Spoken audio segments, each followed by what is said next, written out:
learn of them instead of getting mad and just like blaming it on like the game. The best IGLs are consistent IGLs. Being consistent over the span of an entire tournament is what brings from someone from good to great to the best.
This is it, everyone. The last day of semifinals and the last chance for our 50 teams to make it to the finals in August. The only issue is that only 12 teams remain. Who will it be? Well, let's find out. This is the FNCS Chapter 3 Season 3 semifinals.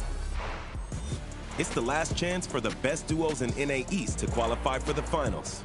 It came down to a heel-off in Game 6, but D-Gen just lost out. He and Pledge had a mixed performance yesterday, second in half the games, getting eliminated early in the other half. It all came down to those off-spawn fights.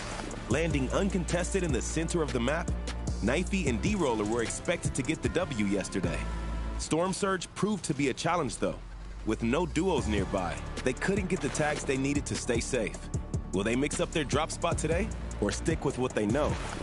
In a repeat performance of Semifinal 1, Smite and Larson picked up momentum over the course of the night, but it wasn't enough to see them qualify through consistency. Can they pick up the pace today? Semifinals Day 3 starts now.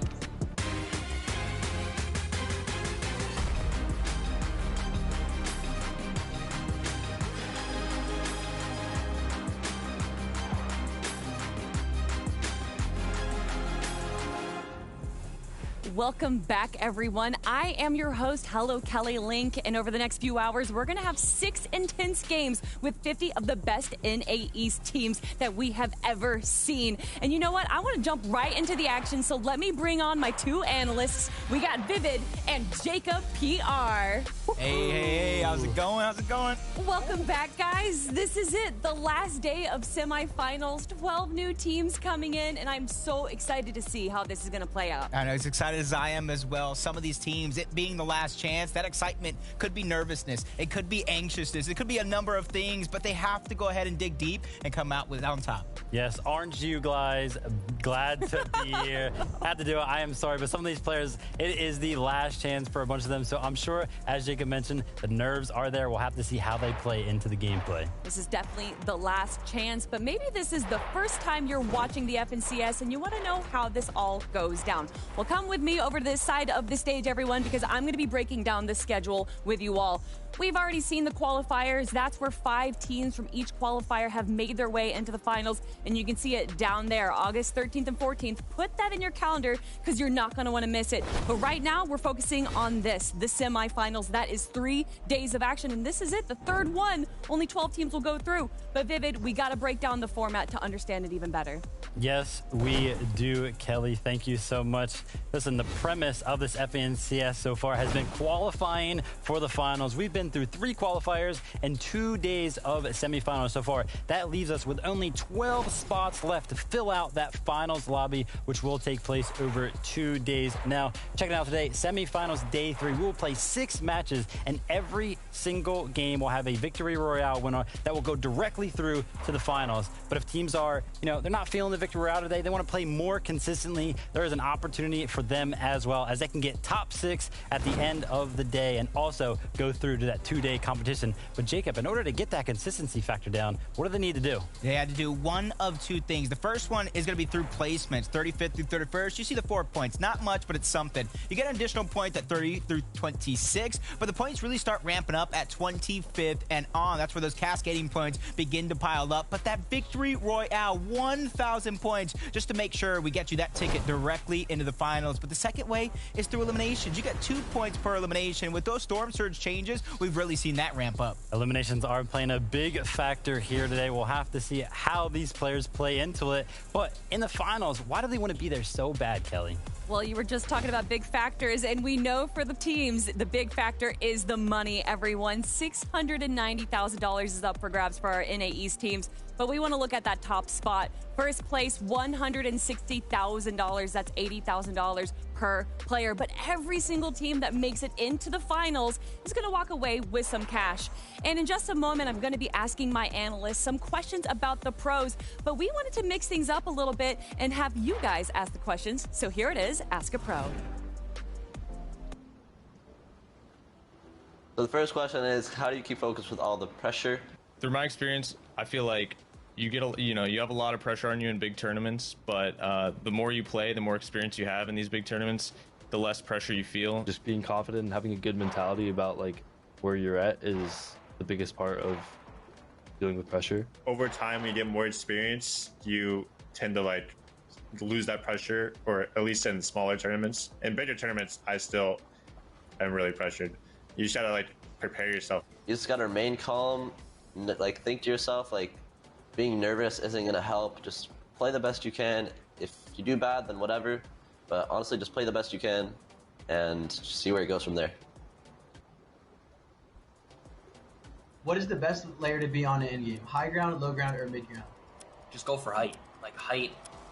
Like there's players that just win tournaments off height. I would say high ground's the best because high ground wins games, and that's always been the thing forever. So I think it's definitely either high ground or low ground. Personally, I like low ground better, but it's all player to player, you know? High ground and low ground do have the best opportunity to win, but you can make mid ground work and use that to maintain or take high ground or low ground.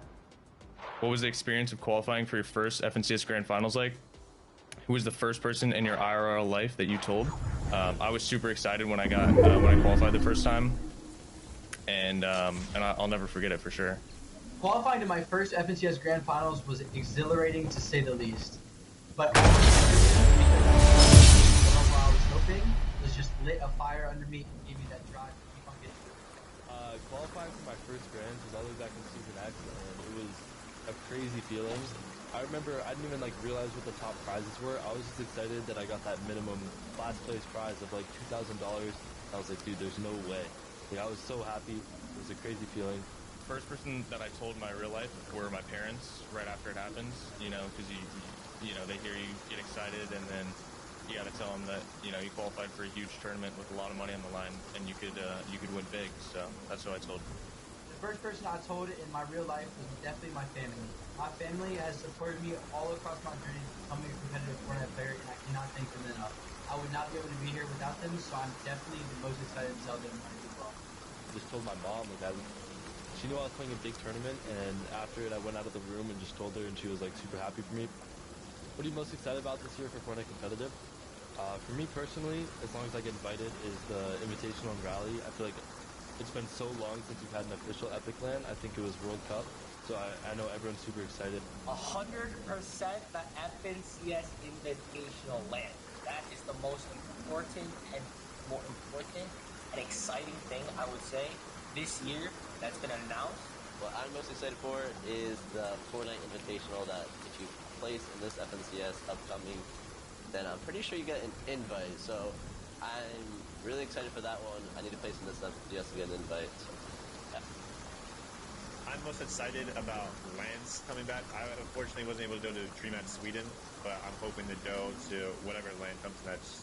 I think I'm excited for in-person tournaments, or better known as LAN tournaments, because it provides an energy that is unmatched to online competition. Thank you to our pros and to our fans for asking those questions. And I want to expand on one of those questions. What is the best layer? And as we saw from our pros and from yesterday's competition, high ground definitely wins games. But Jacob, what's some of the advantages to the Ground, honestly, obviously you're going to be able to recycle a lot of those resources that the other players have already put down there. You're also going to be able to get ahead of zone on the low ground and be able to look back at a lot of these other teams and put the pressure and make sure that they don't make it far in the tournament. That's what it's all about down there, finding those refreshes, because that's where a large majority of these players find themselves in shambles positions. So look for players finding a lot of eliminations on the low ground. There's definitely going to be a lot of teams on the low ground, but one team I know that's probably going to be on the high.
POI, but today they are still going to be going up to that north side of the map. Split drop of the unremarkable house. And honestly, Jacob, you mentioned it. They were unremarkable yesterday in terms of finding eliminations in the end game. I just want to see them play a little bit more positionally and get towards that higher ground, maybe a little bit more towards that mid ground, because I feel like that's where they excel. Yeah, just got to make past the contested non-named POI drop, but they named it themselves. They call it the French split. For them, it's named, and it's something worth fighting for. Well, that's just 25 of the teams. Of course, there are 50 teams total, everyone, so let's take a look at another page here. And a new team coming in, Tahi and Bank. Yeah, and listen, the storyline here is that they are going to be seen for the first time throughout the semifinals in Session 3. Unfortunately, they had a bad run through in qualifiers 2 and 3, so they didn't get enough series points to get into some of these early games. But nonetheless, in that qualifier 1, where they had an amazing run, they got 8th place, only 3 placements away from getting directly into our finals. And they are going to be laying it over at Loot Lake, which is synonymous for getting some of these victory rounds. We just saw Dom and Tragics get one from this spot yesterday. Yeah, and honestly, I like the way you kind of mentioned they kind of place very, very high in leaderboards in the set lobbies, not doing so well in the non-set lobbies. That's kind of a little bit of trend between some of the teams here, because those set lobbies are just a whole different beast. It plays a whole different way, but I like these guys' chances, especially because of that drop. They're going to land towards the center of the lake. They're going to have so many different splashes of different variations, many heals, but the movement as well. So they can get the tags and keep on going. Yeah, and everybody at home might be like, listen, I don't remember seeing Tahi and Bank in qualifier 1. Like, how did they do so well? Guys, it's because they were Lizard on bench and Cat on bench. You guys remember those? I remember them. They were popping off consistently. They were winning off spawn against Skittles and users. So if it's any telltale sign whether they deserve to be in the finals, then I think we're going to see a good performance out of them today. I also think we saw Frog on bench, Cat on bench, just a lot of animals on benches. It was an animal house over there, everyone. Well, let's take a look at our 4th and final team right here. We're going to be looking at Glace and Elite. Glace and Elite, thank you. To me, honestly, I couldn't forget their name because I was surprised they were still here. I'm still surprised to this day that they're still here. They only got 73 points in the first day of semifinals because they didn't play all the games. They progressively got better yesterday, and honestly, it was the rookie mistake that led to their downfall overall, not covering their backside when they knew a team was there, and that team was Kaz and Hoofishy. They lit them up and immediately got that elimination to qualify for the finals. But I love the fact that you mentioned it, right? They made a mistake, and that's kind of the benefit benefit of playing multiple sessions is the fact that they can take that mistake, bring it into today, and like, listen, we're not going to do that again. We're going to play even better. But Jacob, they are going to be landing over at the coming over, joining the party at this like rave-esque loot lake that we have going on right now. Like, how do you think that one's going to play out? Honestly, when I first glanced at it, I knew like the way both of these teams play because they just go ahead and grab all of those resources that I'm talking about, and they continue to trade those shots because of the launch pads that are all around. Exactly. They can easily get out. I don't think either one of these guys are really going to throw it all into one thing off spawn. Yeah, I love this. You guys breaking down the duos perfectly, but I want to go into the games that we saw yesterday. So let's move on over to this side of the stage. And, you know, Vivid, we already talked about it a little bit, how important knowing your layers are, and obviously high ground wins games. So break down for me how some of these teams utilized that well yesterday. It has been hard with this new Storm Surge because so many teams are using their resources early on to make rotations that they normally wouldn't have to because they have to get in positions that are good for tags. But a team that worked around that was Qua and Tab G yesterday. They did a phenomenal job of taking full advantage of a team that was kind of in a shambles position. As you can see here, Qua and Tabs, they're chilling, right? They're kind of in the zone. They're like, listen, we don't really have to move. But they're like, no, we noticed that D-Roller and Knife are over here having troubles with Storm Surge, so we're going to push them, find an elimination, and gather up all their loot. But not only that, Jacob, they are also going to take over the base that D-Roller and Knifey so kindly built for them, and it just so happens that it is also the high ground base. Now, this was only 4 zones, so we still have one more zone to go before you can really declare yourself as the high ground team. But as soon as 5th zone pops, Qua and Tab G, they build up, they extend their base, and then they go back down to that loot. They gather up material. So look at this. Coming in this first moving zone, each of them have 100+ builds each.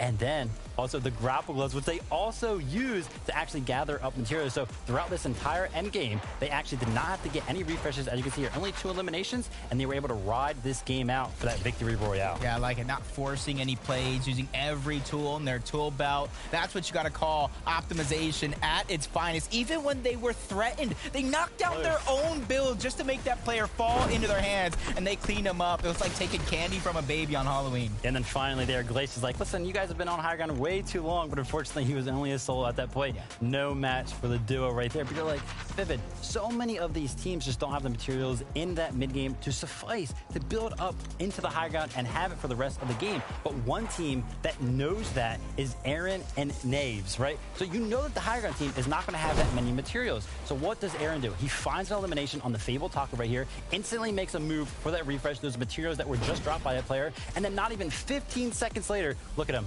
So proud of him. He's on the high ground against Pledge, and this duo is able to ride this high ground play out for the victory royale.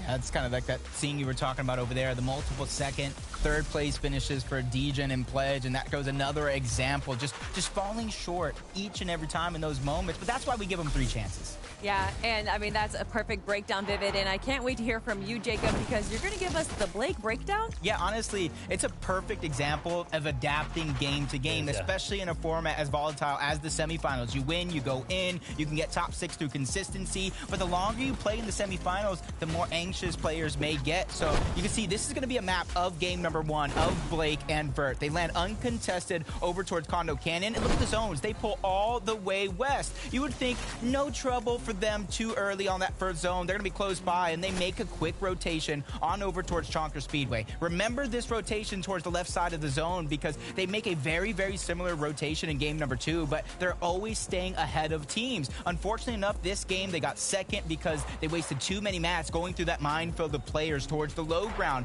Game number 2, different story, or at least you would think so. They land over towards Condo Canyon, and where you would think they're pulling zone, they don't have to move. Guess what? They make that same rotation to the left side of the map over towards Chonker Speedway. They got a little bit of high ground on a mountain over there. They got surge, but the thing is, they're not getting surge to get 500 above. They're getting just enough surge to stay ahead of the pack. And as the zone continues to move east, so do the rest of the players in the lobby. So they're continuously staying ahead of the game. And what I mean by that is they're not 100, they're about 200 above the Storm Surge, and then they fall below. They get their surge and they keep things going. This is going to be game number 1 where they got stuck towards the low ground. It looks good for most of the game because they're able to save and maneuver and find all the refreshes necessary. but unfortunately, we talked about it, high ground has the best chances to win a lot of these games in the semifinals, and for Blake, it was just a little bit too much to overcome, even after all this work he was doing. But with a game like this, that's just a boost of confidence. They went ahead and made the adjustments. They found that same mountain. They're going ahead and putting pressure. They're putting that surge all over again, but they're learning. As soon as zone pulls, you see that. That's max pull. Blake, in the blink of an eye, takes that zip line, and I highlight that zip line because without that, he has to expend mats. He has to use his heals just to get to the other side of the map, and as soon as they know that they're in this position, they continue to hold the high ground, and they terrorize the rest of the lobby until the very end. They ran out of mats. They had to drop down low, but they have 12 splashes between the two, and he sent Vert to go ahead and finish off Pledge, and right there is key because Pledge had a med miss. If Pledge just could use that med miss, he would have won the game. Closer than it seems right there, and we saw some passion out of him right there. We did have that player cam, so again, congratulations to Blake, but somebody else who was very passionate about Fortnite alongside us, it's Kelly. I am so passionate, and you know what else I'm passionate about? All of these players changing their name to what it is supposed to be. So here, everyone, let's take a look at the importance of nicknames.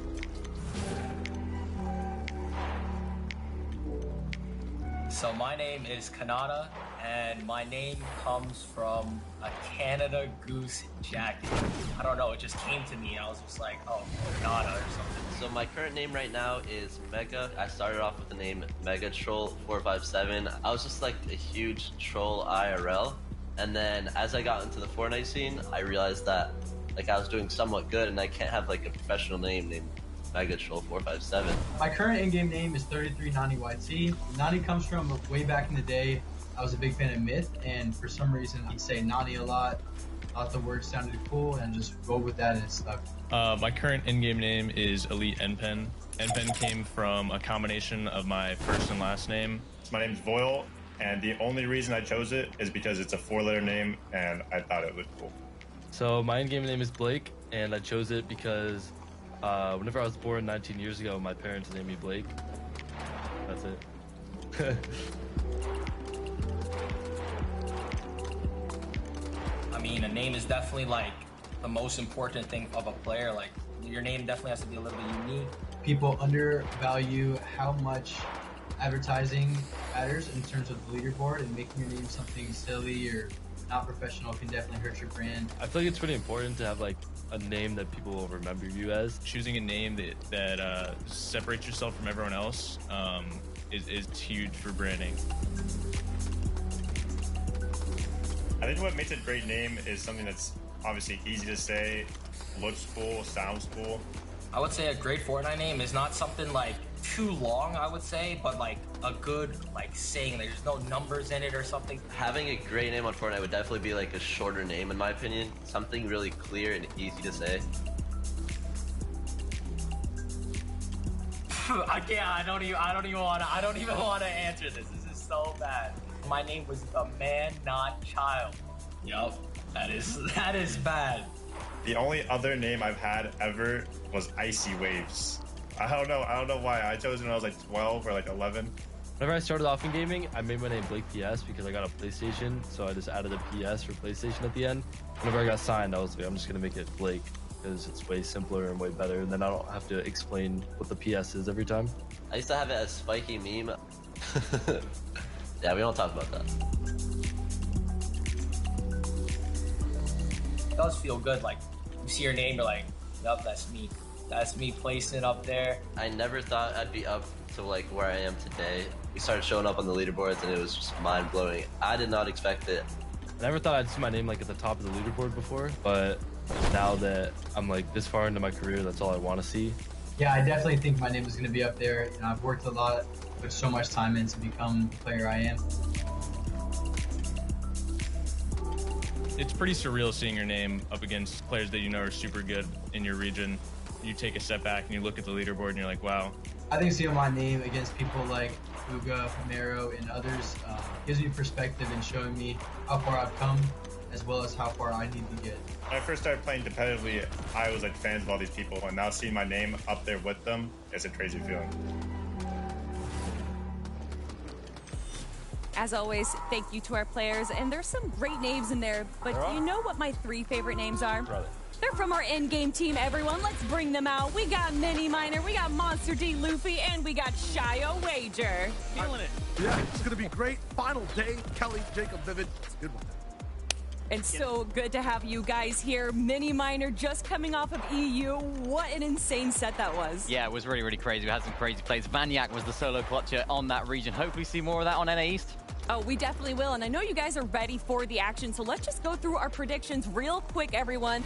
I already talked about them earlier. Degen and Pledge with 2 second-place finishes. I mean, you have to pick them. And sorry, Vivid, I kind of stole your pick. She may have, but listen, hopefully they steal the show today. They got a lot of momentum coming in after that Game 6 performance, so let's see what happens. I had a jaw-dropping moment seeing Glaze and Elite here. I just kept it at that. I kind of grab them up. Yeah, we're doubling down on that. I've doubled down on some predictions in the past, and they all qualified, so time to go for the 2-time for this one. Hopefully they make it through. When Kelly set the stage, I'm feeling like the king of the Pirates today. I'm going Okies. I'm going simple. I'm keeping it simple. They played well yesterday. I'm expecting them to do good today. I'm sticking with D-Roller and Knifey, and I'm expecting them to qualify today. I'm putting the Mini Miner guarantee on them qualifying. Okay. Guarantee. Any of these teams can easily win, everyone. And I want to set the stage once again. This is the final day of the semifinals. Only 12 teams will make it through. Who will it be? Well, maybe game number 1 can give us an idea. MDF Shio, take it away. Game 1. It's time to set the stage. 3 days of competition we've watched play out, but it's the semifinal stage, and it's so important, Shio. We got to send these teams to final. Yeah, some would say this is the most important day overall for the entire tournament, dictating who is going to be the last slots over in the finals. And some monsters would even say it's more exciting than the finals themselves. I mean, absolutely. As the players continue to punch their way through, we continue to see who's going all the way in. So let's see it. Game number 1 is here. Semifinals, day number 3. This is the time where the last spots on the bus are all filled up, and there's still so many greats to roll in. 12 spots today is the top 6, and then every single VR as well for 6 games, and that all starts right now. It is going to start right now. Loot Lake's probably going to be one of the most interesting places that we'll be focusing on today, mainly because, of course, the new appearances of players showing up. Contested draw spots are starting to appear all around us now. The Joneses seems to have a little bit of competition up at the Daily Bugle. It's actually going to be the opposite for the first time now. We see a spot open up, and we know how much benefit there is to the southern portions there as far as loot goes. So already I'm seeing a bit of favoritism come into play. Stories that don't happen from yesterday, though. Rocky Reels, uncontested now. But look at where that action's going. Down to the Synapse Station. Yeah, Synapse Station definitely going to be a little bit worse for wear. Overall, 2 on Greasy Grove. It was a big fight yesterday, but a bunch of teams have basically all just qualified, so they can accept. Pretty sure this is the 3rd day that they're here. Still kind of unsuccessful, still battling just a team on the map. It's going to be tough for them to keep rolling like this. Doesn't matter if it's Degen and Pledge, doesn't matter if it's Redux as well. That's on the other side of their screen. Now it's a whole new team. Same day, though. Yeah, it's like they can't catch a break. They haven't been able to, except in Snake. We saw what happened yesterday. They tried to take the Rocky Reels. It didn't work. They're going back to square one, back to trusty old Synapse Station where they were winning time and time again, mostly up against Voyal and company, but here it is. Cyber's already down. Conman is going to have to figure this one out. It's a tough equation here. They're baiting the down player, except in Snake here, are just waiting for him to make a move. Conman's playing it out. So it looks like he is going to try and stick around and fight this one out. Still rolling for it, and he has so much time as well because Zone has pulled all the way towards the desert side. It is all the way south. It's good for a majority of teams on the map at the moment. Everyone's going to be able to just play that mid game, but with the surge changes that we saw, the effect of them before, this means that today people have learned a little bit. They're rocking in with maximum aggression. Look at Convicted. Nice mantle over. Nice pick off to start things off, and it doesn't stop either. The 2-shot continues to be one of choice for many teams inside NA East. Great weapon. Very trusty. Very useful.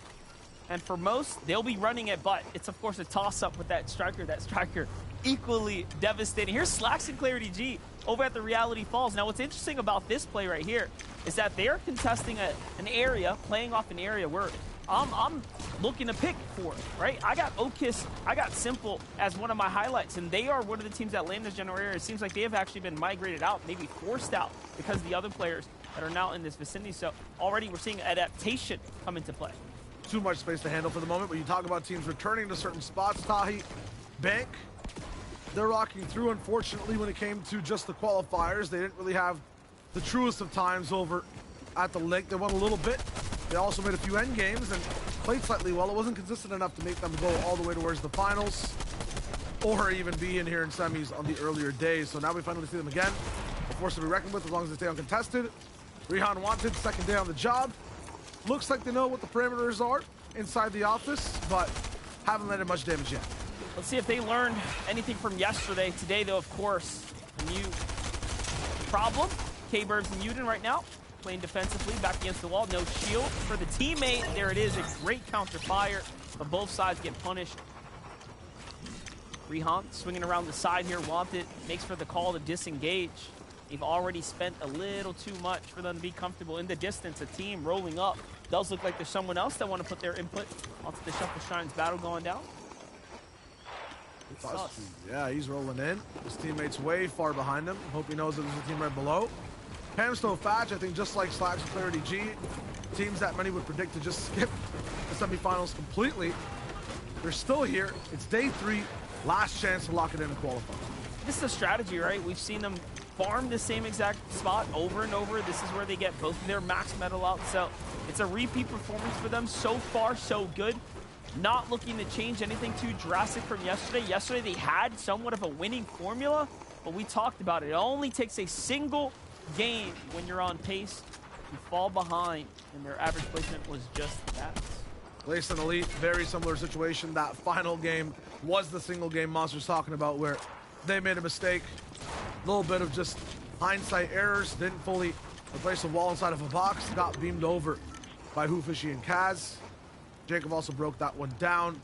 Today, though, if everything goes as per usual, there's no power outages as well as there were in day number 1. I mean, they've been through the gauntlet in terms of problems.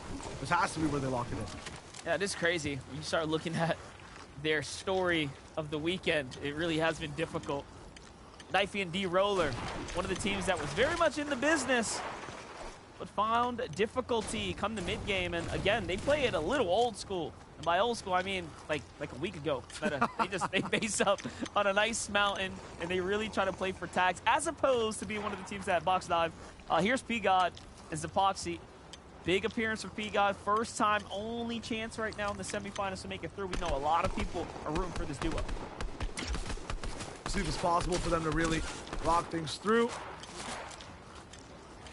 Foxy's looking for his chance to really land some type of shots. Johnny and Goo as well. They've been here for just a little bit. Goo challenging some of the biggest names on the region and doing well so far. Not well enough to get all the way straight towards the finals. Still clash with Shore and Zypha, who've been the bullied kids in school, it feels like. I think every single team has had a chance to beat them up a little bit. This is where they hit that gym, delete the lawyer, and what is it called? It's one of those sayings. They rock it in and it looks good. Change the script, mix it up.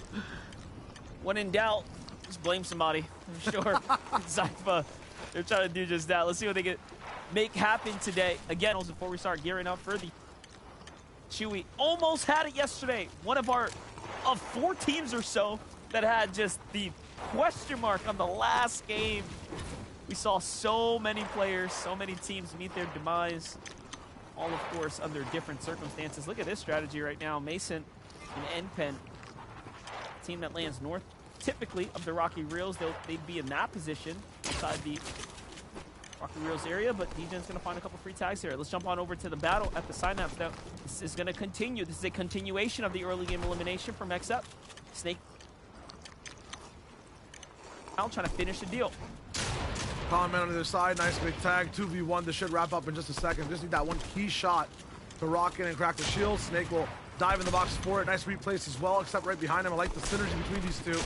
Kind of going for a split type of ramp edit. It's not going to be enough. Now the spray and the final confirmation will come in. A big cost to accept, but they got the elim at the end of the day. Not gonna lie, looking a little nervous there, boys. Lot of misses. Lot of misses. You got that enemy in your box, 2-on-1, and none of those shotguns hit for a second there. So they do win the first game, but you can tell it's a little warming up to be had there. DGen and Pledge split very far from one another, but DGen's the player on the high ground here, already doing what he has to do, finding tags. You saw those first ones come on to Mason there, as they were trying to set up that base just next door. This is what we expect of a team, but that's also a lot of trust being put in Degen to be the sole leader of the Storm Surge currently. Nosh and Jack have had an attack as well across the map, and right now Nosh is taking a bit more than he's dealt, it looks like. All going to be fine, though.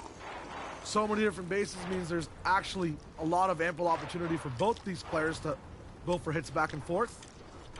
A lot of people already gone down in a couple of fights. I like the adaptation from Sneaky and Polo that we just saw on screen. Up in bases now instead of boxes. Down below the ground, they're learning a thing in between sessions, going for those VODs. Smite and Larson as well. I mean, they had a ticket on the train, right?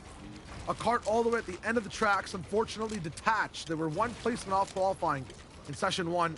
Now they're here on day 3. They were the leading team early on, especially after the changes. They got shifty shafts to themselves. Day 2 is looking like a sure shot for this team right here. Larson and Smite, impressive in their ability to beat teams in the mid game on 2-on-2s. They really were able to prove that all day yesterday. Kicks and Sinks as well. They had such a hot start. Tons of eliminations. They were playing so well. Absolutely, and with elims comes damage, with damage comes shields. Minnie knows exactly how to shield up. Minnie, how about you teach us a thing or two? I'm the one getting taught actually here, Shia. This is Pamstone Fats getting a really good strategy, using the harpoon to harpoon over an extra shield keg. This allows them to use it off spawn to get their shield all the way up to maximum. The benefits of having this is you have an extra one for later on. You can see them getting surge tags right now on the screen, using that shield keg to keep them atop of their HP as well. Of course, their shield going up along with it. And of course, looking at Degen's loadout right now, they are set up for success. Look at it. He's got a grapple glove. He's got all the loot in the world. I'm sure they'll pop up. If Surge didn't exist, Degen basically would be in a god spot. And from what Minnie just showed us, Pamso's making Surge not exist for his team monster. You see those tags? Hey man, little by little, this French split really starting to come together for me. Winning me over right now. I like it. It's smart play, and realistically, who else is, thinking that far ahead? We haven't seen many teams do that. Not at all, and we'll see if that type of split, that type of control can translate into points and hopefully a qual in game number 1. Reminder once again, if you do get a VR right now, you go straight to the finals. The other way to qualify in the semis is to get top 6 after the 6 games available for today. This is the first one overall in NA East. LSN User also been here for a long time. Bobby and Plur. I mean, these guys were winning when it was just qualifiers, right? Pseudo quarters, basically, for us here in Fortnite. When it comes to semis, they have not found a single win. And you would think, as one of the only teams who actually had a victory royale throughout the qualifier weeks, you come into this setting here, you've proven you can win games, you'd be a pick, you'd be, already done throughout the weekend. 11 chances they've had, as they had some of the most serious points. They were in that first roster pool, but now they find themselves here with the third and final opportunity. Yeah, it goes to show, too, that the difference in format overall might just be a small change, but when the entire lobby is playing for the win, the drop spots you're kind of, stopping at, the things that you're deciding, your entire game plan, it is very different, and it will not work in the semis compared to how it is in in just the quals. You have to make sure that when you're rocking it in, you understand what teams are around you, you understand exactly what the format is too, because as soon as a few more players start to play for the win, the end game looks so different. We're jumping on over to what looks to be a 2v2. Shield kegs are already down for the defensive side of Nets, but it's Loxit and Maxo who are playing a little aggressively, as they need 160 damage right now. That's a little shy of a full player, and Lox is going to get tagged first there. Maxo gets tagged right behind that too, and it's not looking good. Third party starts to send fire in as well. Siki and Nets have to stop for a second, but that shield keg is still going here to keep them healthy. Loxy gets knocked. It's Sin off in the distance there. Who's going to find him? Third parties all the way towards the edge side of the zones have been a pattern we've been seeing since the inception of NA East. It's been so much more profound inside these semis as well. Acro, Sin, they're running for the loot. They are, absolutely. They're really good at knowing exactly when to just move together, when to disengage completely overall. They're trying to go for a heist type of play, go for the loot and just get out, but I don't think that second portion, the get out type of situation, is going to be as easy. I don't know how I feel about that. They committed so much material. They left a fully based up metal fortress just to step on over and try to yoink up some ammo, and you can see it cost them all of their material. That's going to be a very bold play. We'll see if the risk pays off. Back to Pamso, the victims right now, teams that have not managed their surge very well, as they're 300 above, so no need for them to do anything risky at the moment. You see them looking for teams on the zone there, making the rotate. These could be free targets. They're recognizing just that. That's just the only player to jump down right now. Gotta be careful. Pamso fights back, though. It's like, hey, man, get off the wall. We're not having it. And now they know Surge is definitely active for that team. That's a lot of splashes there, so they're going to slow down for a second. Understand exactly what's happening above them. Pamso and Fatch, very genius play to go all the way down the low. Have these trap doors available. I have lots of space to work with, too. These half boxes almost overall that go into the dirt. A little bit more incognito, so you might not get sprayed all around you once you start making a few more. Meanwhile, Edge and Stolen up top. The more they move, the more noise they make. They attract a lot of that attention. The final drop down comes in. Nice separation for Pamsto to have that solo one in, and then he goes for the all-in aggression as well. Clean wrap up. So many teams around them, but they make it look like the best and most silent isolated in 2v2. Now their max material refreshed on heals as well. That team was no pushover squad. They had a lot of loot, and that's going to be perfect as the zone starts to pull far. It's going west. They're going to have to battle their way through Tilted, but Tilted's a ghost town right now. Everyone's already gone. Clarity and Slacks being one of the first teams to start prioritizing a high ground position here, a dominant spot to be in at the current moment. As it stands, looking good. Chewy and Taco going to be the team of focus off there. And remember, yesterday Chewy and Taco were contested. They had Eoxy there. They were farming that team for eliminations. They had a very successful off-spawn win rate. Today, though, it's not there. Yeah, now they don't have that guaranteed type of damage. Just to have a little bit more freedom, but they'll have to use their brains a little bit if they want to make it towards the mid and end games in day number 3. This is just tough for Walkers and Shadow. Also a team that's very familiar with the playing field right now. If Storm doesn't get him, Freeze will. Either way, he's going to be chilled and cooled down. Surfsky and Freeze have looked so good aggressively so far.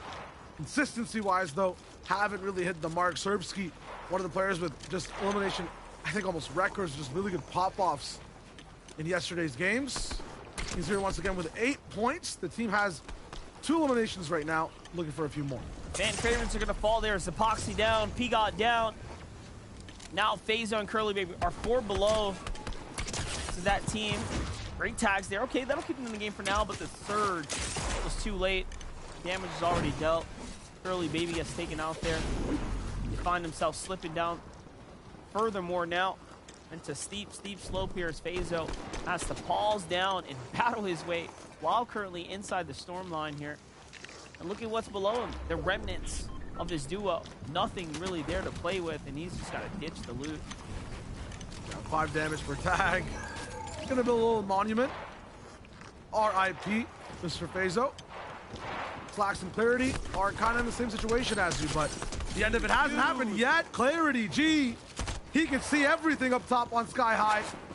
Clockles, Bills are going to be under threat right now as this team starts to move, but it's against the gaze of everyone else on the server. This is going to be so tough for them to inch forward towards. I think Klubin's one of the only teams inside the zone, though, so everyone's pushing for the spot. Yeah, everyone's looking at, them make the rotate out. So they have tons of targets behind them. Of course, everyone's real focus is getting to this new safe zone. And they have to march on through this huge tower in front of them. Clarity G and Slacks almost had an opportunity to try to topple the gates there, but they get slowed down. And now it's just a worlds away for everyone, though, like we just saw. Tilted Tower is just the home of everyone currently. It's so hard to move out of here, too, because you have so many people ingrained into different houses, just trying to maximize refarming all their materials as well. We're moving upwards on a hill, too, so everyone kind of scared, thinking about what to do. There's some slight hesitation. Polo and Sneaky won't have that. They've got the grapple gloves that can just swing all the way about. Meanwhile, on the other side, outside of town, in the wilderness, Chewy's here, and Penn and Mason are here.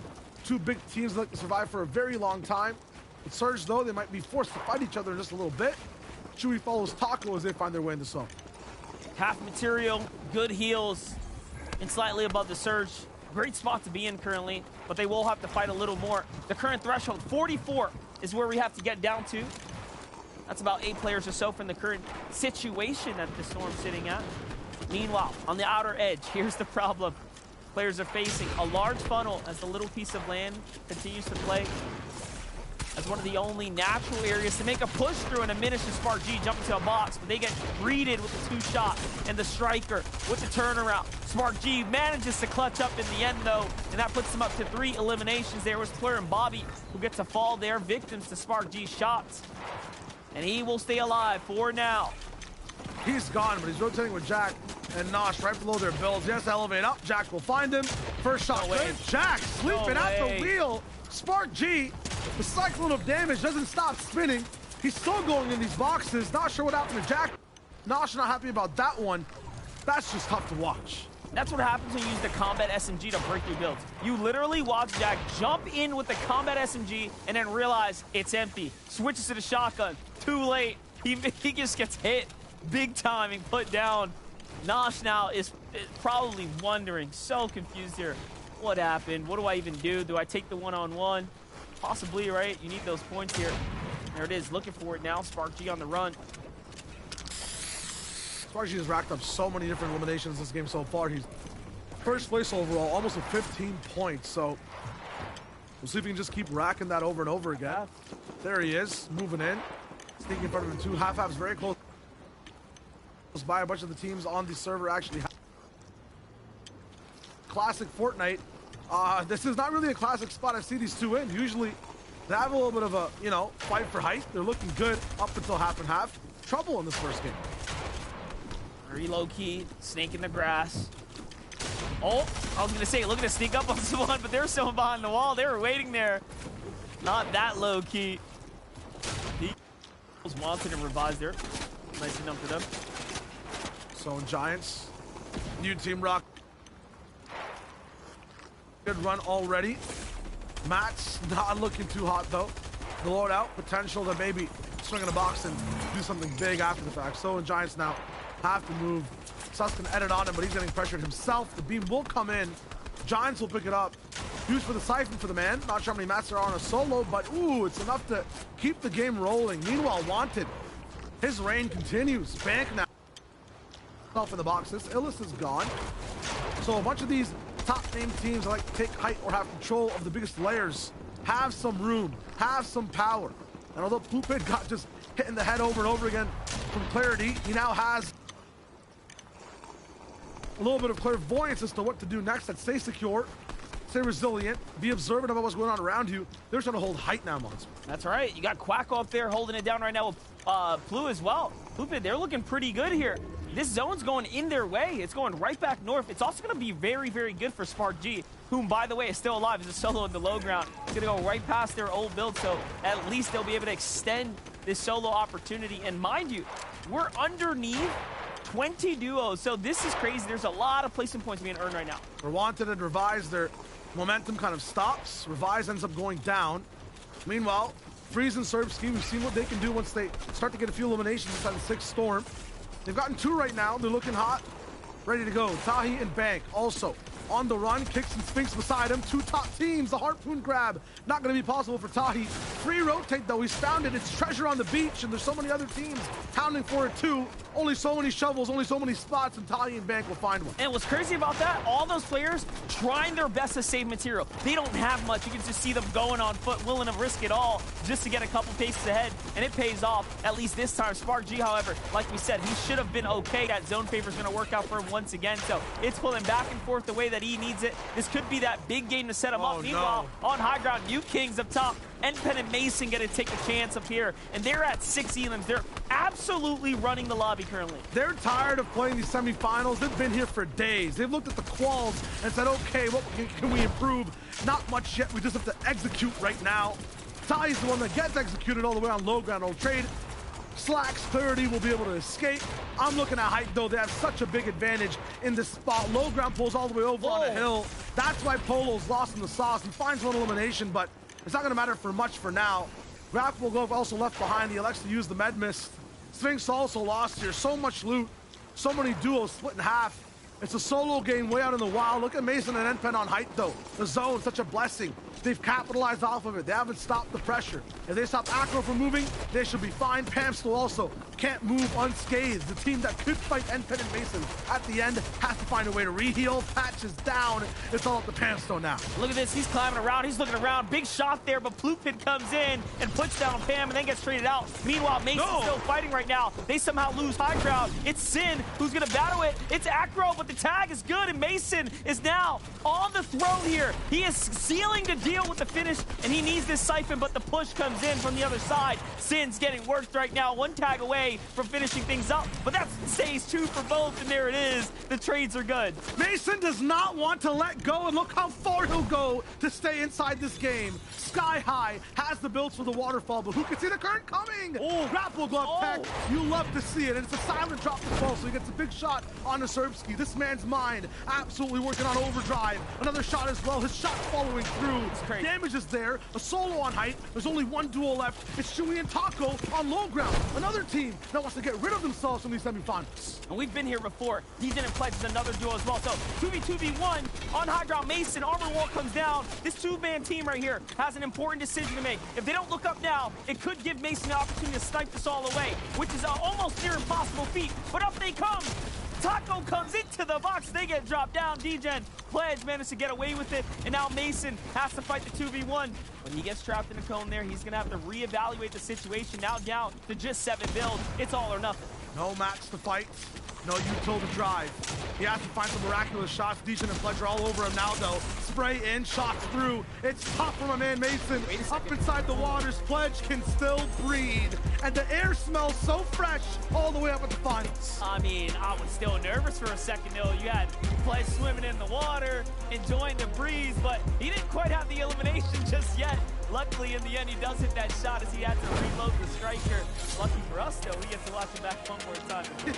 Dejan and Pledge talk about the story. Tested day after day, game after game, from every single duo it feels like in NAE. Sometimes it's a Snake, sometimes it's a third party that comes all the way in, but now they rat their way all the way on low ground, take minimal damage, and secure such a nice sub. It's the first one of the day. You just go sleep now. Yeah, definitely. They get to go on home and relax for the rest of the evening here as they win game number 1. They're going straight to finals, Dejan and Pledge. And you know what? There's a lot of storyline implication happening here now. This opens up rocky reels for us. Snake and XF have a chance now early in the day to actually go back to yesterday's form and possibly play it out. Yeah, absolutely. It's just so nice to see a strong team, one of the biggest ones, leave some room for everyone else to start to catch up. But we're going to catch up with what happened in that game too. Kelly, what you got for us? Chayo, we got a lot for you right there because I know Vivid and I are feeling pretty good with our predictions going through. And, you know, with their performance yesterday, getting 2 second-place finishes, it was only a matter of time before they grabbed a VR. Oh, listen, we are feeling way more than just good, Kelly. We absolutely nailed it right on the head there. First game victory royale. It doesn't really get any better than that. But Dejan and realizing that everything's going chaotic on the higher ground, and they're just like, listen, we're just going to hang out here. We're fine as a duo. We're going to stay healthy. We still got the builds. 0 eliminations actually coming into this first turn. Not sure how they're picking up the Storm Surge damage. Maybe it's because of the aim that Dejan right now is showcasing, but on the back foot as well of the grapple glove rotations. Maintain the resources to keep themselves going in the end game. Yeah, which is honestly key. Those resources. See Pledge even going backside against Sphinx and even getting more resources. Honestly, it was the refresh after refresh because of the eliminations, because of the aggressive gameplay just like that. And I feel like that one right there really sealed the deal because they got it in such quick succession. It didn't allow Mason enough time to drop down low and interrupt that fight. That was the only duo left. Right after they were done with Fable Taco, they had Mason left. And right after that, it was an easy 2v1 pickup for them. But listen, whew, Mason was putting on quite a show, Kelly. Oh, and we're definitely going to be looking at that in just a second. But here we have it, everyone. Dejan and Pledge, the first team to grab their VR and their ticket into the finals in August. Let's take a quick look at our standings right here. Of course, Mason and NPen holding high ground so well, winning a 1v2 Mason did after NPen went down, and that's why they're currently sitting 11 points ahead of second place. But second place did pretty good as well. Serb and Freeze there. We also had Taco and Chewy who keep getting up there, and then something happens towards the end of the game, Jacob. Yeah, the end of the game, it was Mason hanging on as a solo. This guy has managed to do it yet again because honestly, this isn't the first time we've seen them do wonders. Remember when Cam and Narwhal ended up qualifying in earlier qualifiers? Guess who came in second? It was Mason and NPen. First you don't succeed, try again, and they show that anything's possible. This guy's looking straight up world class right now, using the mantling to keep going up. He knows he has builds, but he's opting instead to mantle up so that way he can actually save resources, save himself, so that way he can continue to fight. Damage there, and it was just really well played. He did everything that he could, even right here. He actually takes the shield off of both Degen and Pledge, so a little bit more room to work with. We could have seen one of those great clutches that we saw over on EU happen, but you know, Degen and Pledge, way too good in a 2v1 right there to close it out. Well, just what you were saying about Mason, you could hear it from MDF. He's like, wait a minute. Yeah, exactly. And I mean, Mason did an incredible job. 9 eliminations, second place. That is how you, if you can't get a VR, that's how you want to start the semifinals. Yeah, but Serviski, Freeze, they're starting the semifinals with the same type of fire. And that's honestly quick to see because they only got taken down by Mason. If they would have just looked up just a little bit sooner, they would have seen that player as a solo. But once again, those grapple gloves, staying ahead of zones, catching those teams off guard just to get the siphon and the refresh. And by the time they finally looked up by Mason, he already lost his duo. He already lost himself back into the storm with no heals. It was basically all over at that point. Yeah, but 5 eliminations right there, breaking himself into our top 6. It's really, really good to get into this position early on throughout these games because you just set the pace for yourself. As long as you keep playing like this, you have an established strategy that now you know it works. You're a little bit more confident in how you're playing. Yeah, and honestly allows you with that cushion that you build, if you can hold that on to at least game number 6 at the very end. Yes, we've seen a lot of the but hey, if they get themselves so much of a lead, we've also seen teams clinch their spot early. Well, what about the teams that are a little bit without that cushion? This is our 11th through 20th place teams right now, and there's some big names right here. One of the teams we talked about earlier, Tahi and Bang, currently sitting in 15th place, and out of 50 teams, that's not too bad. No, it's not. Happy to see them run up there. It was actually really, really great to see them already running the loadout that a lot of these teams adapted to yesterday throughout these semifinals, running just 2 weapons, the Stinger SMG, and then that Striker Burst Assault Rifle alongside 3 heals, which they obviously can do with that loot lake position. So many slurp splashes coming out of there. Yeah, and honestly, I'm not too worried about Tahi and Bank because if you remember, Peterbot and Bylot, 0 points in game number 1. They had the comeback of an ages, even with back-to-back victory royales, but you could see all the way from the beginning of the game, those heals that I'm talking about from their loadout. And unlike Glaze and Elite, they rotated very, very early with the launch pad. They set themselves up with a favorable first couple of zones that set themselves up for a late game like this. Now that Degen and Pledge have left their drop spot, do you think a new team is going to be coming in there?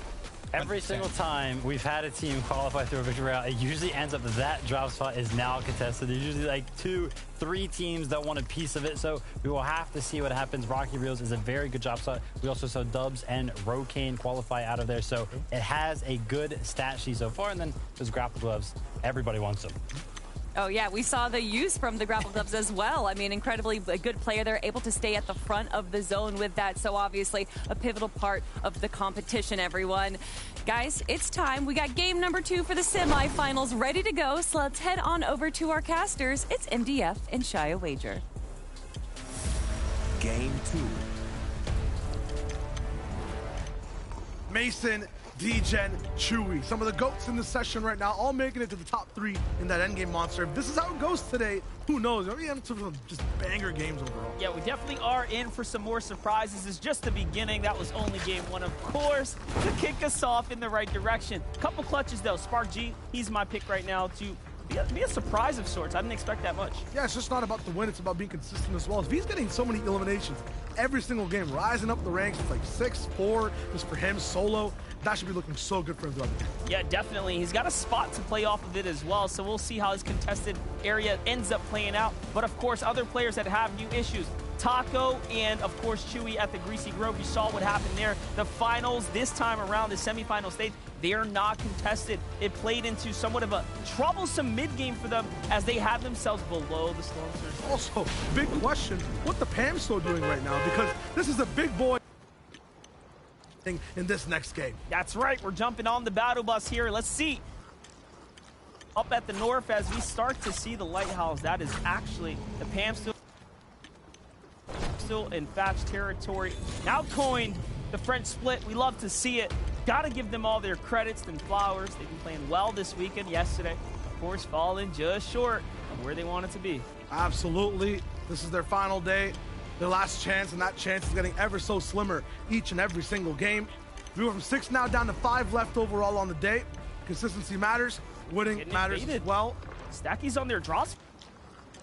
Sid and Maxo invade the other area, so they pivot off the lighthouse because they didn't have the perfect drop, and then he just get landed on by Maxo and Lock. So we actually, when they were contested yesterday, it wasn't a problem, but today it becomes one. This is just a whole issue for these guys. Every time when there's more people rocking in, especially for kind of change.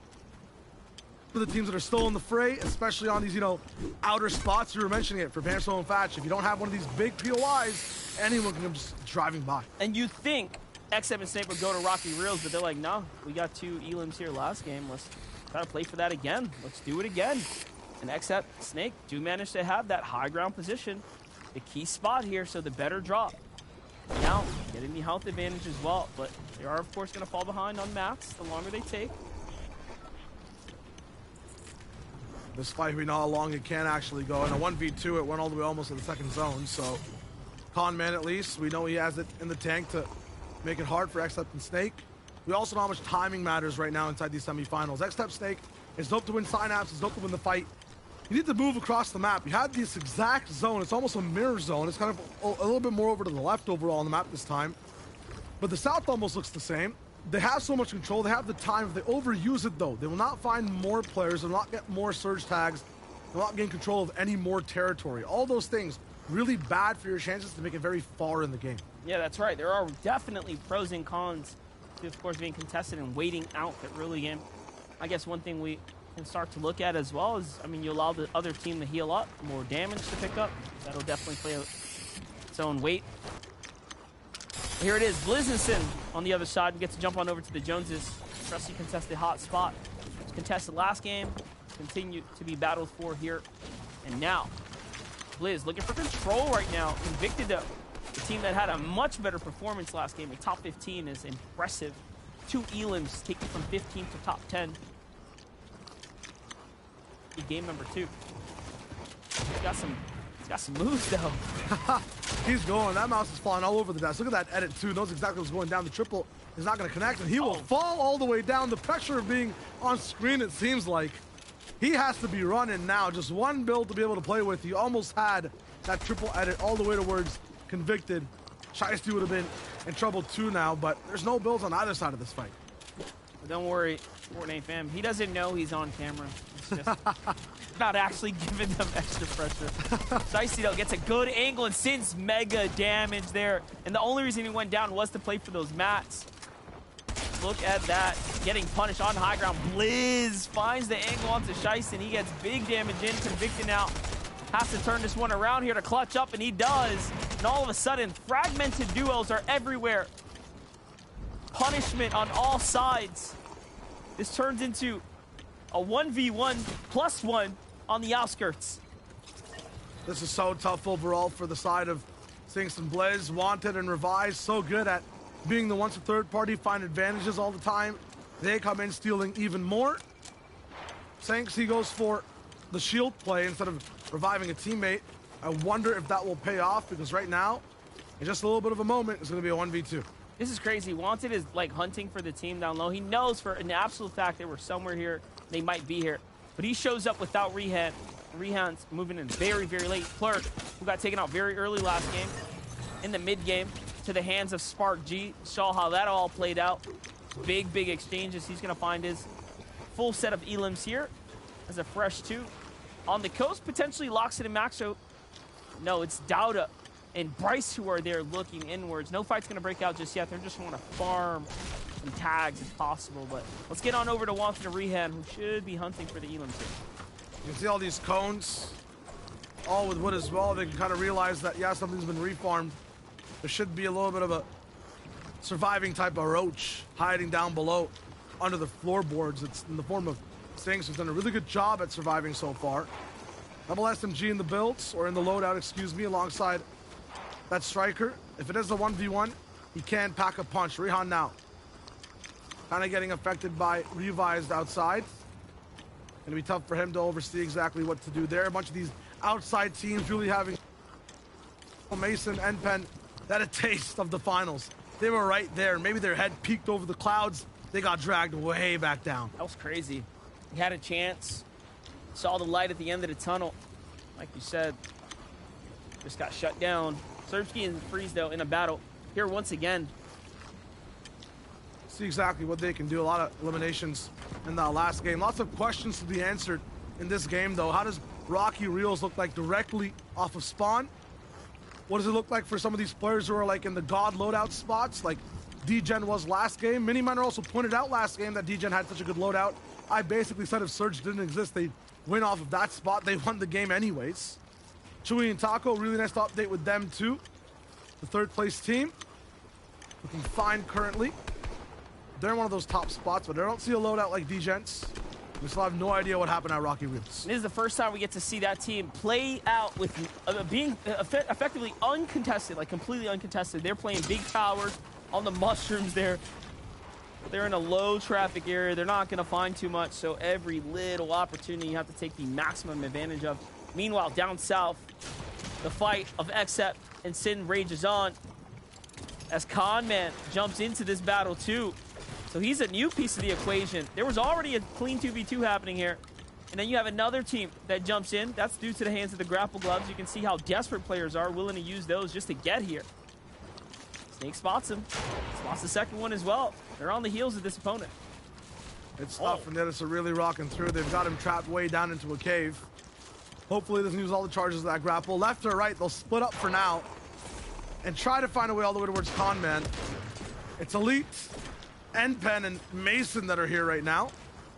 Stinking outside of the second. Elite actually a little bit and readjust where they're coming from. The flank's still coming in. Conman, gonna be tough for him to stand behind this rock. There are the shots. From the front side, though, they still don't see NPen and Mason. This is a huge ramp, but it's a setup. Watch Snake's HP. In the next 3 seconds, 2, no, they're not even aiming just yet. They go under the ramp. They were thinking about breaking it, possibly. I'm not sure what the play was there, but the passiveness is going to be the decision here. Mason and NPen do have a lot to lose. Let's keep that in mind. So they're evaluating every circumstance right now, every potential outcome. Where is the duo is their biggest question, and now they're probably wondering, yeah, we could have missed our opportunity here.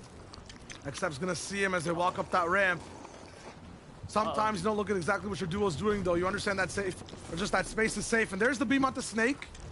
It's a big pinch if Xep gets there in time, but if NPen and Mason wrap this one up in just about 20 seconds, it's gonna be fine for Snake. He's taking a little bit of damage. NPen does not care. Still trying to find Snake, wrapping around all this big rock. He's now down towards the ground. Can NPen actually sound it out? Absolutely. You can see the builds being finished. We're back in that cave. This is smart for Snake. He knows there's an exit on the northern side that'll lead him right back to his teammate, and he knows he's got all the builds here as well. For him, from his perspective, probably one big edit course, and he will be able to escape and get to the safety of Xep there on the other side, where they'll meet NPen and Mason right here, right now. Dangerous territory now, and they know, yeah, we're not going to walk out that door. There's a likelihood you're there. The piece control comes through. Mason and NPen step up, but it's Xep who grabs the wall first, and they have the advantage right now. But it's a two-way prong, and the damage is coming in from all angles. Mason is looking good here. First place team manages to survive the first hit, and he gets the second one as well. And he will be able to save NPen in the end. And that was an explosive little 2v2. Absolutely. Mason carrying the momentum over from that previous end game and still rocking socks over and over and over again. Now we also have to kind of dry things off, get back to the desert. Miniminer, what is that Rocky Reels update? Of course, we saw Pledge and Dejan winning the first game. That leaves Rocky Reels open for business. K-Burbs and Yud end up landing here. So these are the guys that are now taking hold of this area. Maxo managing to find the taxi. So will this be able to help them get their rotation sorted in? And of course, NPen going down. Now Mason had to save him earlier on in the game as well off the back of a reboot. So maybe we'll see that again. A lot of the times that reboot does not actually end up letting your teammate land on the field, let alone you just winning a fight and invading Synapse. Huge for Miniminer to have that insight. At the same time, we're seeing things like who's new in Rocky Reels. We're seeing the potential of what Fashion Pants could have had Monster. Remember, Loxit was the one that took him down, and they have a taxi now. They're driving clean. Yeah, definitely, and that was, again, a massive upset. Pams from Fam, Fash there, who are inside, or were inside the top 10. They're not going to be there after this game here. Seeing the consistency come through for NPen and Mason, though, as well, after overcoming the hurdle of an early game knock. So definitely impressive to to see them managing to turn this game back around. Acro and Sin, who were in that endgame conversation last game, are having a bit of a struggle here. It seems like the first zone did not treat them very kindly. They're halfway through material, looking a little light on the heels here in this. Sometimes just the center of the map. There's so many teams in the way, it can feel like a max south type of pull. They can't really go anywhere without taking too much damage, and they have to find some for the moment. Same thing for Sneaky and Polo. The 74 above will not be enough. They have to find just a few tags here and there. The triple digits is a really good indication of you're doing well on shooting other people on the server. We're going to jump over to the other side. Let's get to Siki and Nets here. 274 above the surge on the rotate right now, and a long way south is the direction they have to keep heading in here. This game, too, looking unforgiving for the bulk of the lobby right now, especially those that performed very well last game. Last zone wasn't too far off from here, so you wonder what's making all the fuss, what's making all the difference right now. As teams have seemingly found themselves well out-positioned this game. Team that's in a great position, though, Wanted and Rihan, inside the top 10, but also inside the desert. Nice and dry, but also safe currently away from the storm. I like the fact that they're looking at the same angles together. It means you can kind of bleed these shots through the bills like you're seeing. Might not be the most, but you do it 2 or 3 times, you can add up those totals. Are now 243 above. Once again, sight lines on the same side. And if Wanted's not hitting it, Rehan is. Well, talk with Plupit. They had height before. They had a chance to really own the territory inside the first game of NA East. Unfortunately, they were challenged multiple times. Plupit with a few good shots. He got taken out towards the end. Still right on consistency. For Edge, for Fazo, I feel like these guys like it when their screen is purple. And they want to stay in that zone 24/7 because as many eliminations as possible. That's the only way I can think of it now. Fazo and Curly, we have been living in the zone all weekend. They really are that team that will storm fight you. They are that team that you see on the clip. They're just there. They'll battle it out. They'll pick a fight with them. They'll see it through to the end. But to touch on that Quaco and Plupid point, I like that they were bold enough to play for high ground. It's the second time we see them try to do it. I am curious as to how they lost it to NPen and Mason, though, because they had so much loot, literal zone favor, and natural high ground. So something went just drastically wrong for them. If you jump out over to the other side, this is a wrong strategy for Walkers and Shadow here to be so far below the surge this late into the zone. This is tough for him. This is too much, and it's up against Taco. So, absolutely needs it. He lands it. Walker's now super low. Chug Splash is coming down. That sword, the storm threshold as well, kind of goes for the opposite team. But an angle from Taco. A big one down to Walker. I feel like some of those pellets might have hit the second player too. This is just too good, and he's just working both these players with a force of 4. That read was crazy. That read was absolutely crazy. And another just a great read.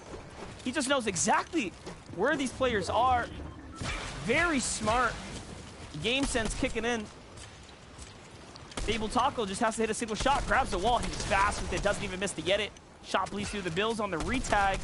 Shadow does a little bit of punishment, but not enough to fully scare him off. The 2 splashes could be an indicator to Taco. And this player has shield, but no, lets the guard down. And from behind, a fresh duo rolls up. Who can it be? Taco now in a world of problems. Shadow now steps up to take advantage of this. It's a war on 2 fronts as well. Shadow needs to just confirm something here. Try again. Winning on time, it might just make the other duo walk towards him. It's Zypha, and yeah, they do, so he forces his way up into the box. He's running out of time to go for the revive, though. Zypha, sure, might just cut him off as he tries to make it to safety. Through, so those shots were to confirm the points. That was the mistake. But Shadow gets to play this game out. Earns himself a couple. Polo, 186 below, 20 seconds until things get active. About 5 or so more players have to go down here. So things are going to begin to add up. Polo and Sneaky are both still up. Got some heals to work with, but the material count is what's looking very, very interesting. They have a chance to rack him back up in just a sec. Maybe they don't, though. They need a team right beside him. Doesn't matter if they get 6 eliminations from long range. The only thing you immediately get straight to your inventory is the siphon, is the shield. They get those mats, you have to be at those bodies. Polo is finding a few to hit right now. Sphinx and Kicks will be able to hear those shields crack right above him. They know what's about to go down. They might just connect those builds as well. Here the splashes rock in too. They recognize that Sneaky and Polo are in maximum trouble. Even though splashes could be an indicator, hey, these guys are healing right now. Why would they be healing right now? But Kicks and Sphinx slow down, continue to listen, monitor the situation close by. Notice there's no floor there, so they're just a single edit away from stepping out. That could work against them, though. Polo and crew can jump down. What happens later, though? This duo right now, D-Roller and Eifert, they're looking real good inside one of the mid spots. Zone locks in. They're starting to go straight towards where they need to. No hesitation at all. That screams experience. But at the same time, if they are so experienced, why are they in this lobby? It's just the small mistakes. It's the lack of power, I feel like, towards the end games as well. Sometimes a retake will come in. They don't have the mats to handle it. They'll let the building do the talking first without that much of a voice. The shots will not be able to follow up as a result. Lubin and Quackle are looking really strong, though. Their voice is loud. Another quick pickup right before the end game starts. That'll be a lot of mats, a lot of different things available for them to recycle, refresh with before they really get on the move. That's massive. A little weapon upgrade across the board there. Materials are the most important, like you mentioned. Illis is just going to get hit with a couple headshots. That's the hammer AR for you. 47 in a body tag before you know it. That fire rate is crazy if you can get the first connects off. Quack and Plupa, they'll walk right on up into so much line of fire, though. You can see the pressure coming in immediately. 12 below now for Sneaky and Polo. This problem continues on here. 3 players have to go down before we get that 44 threshold.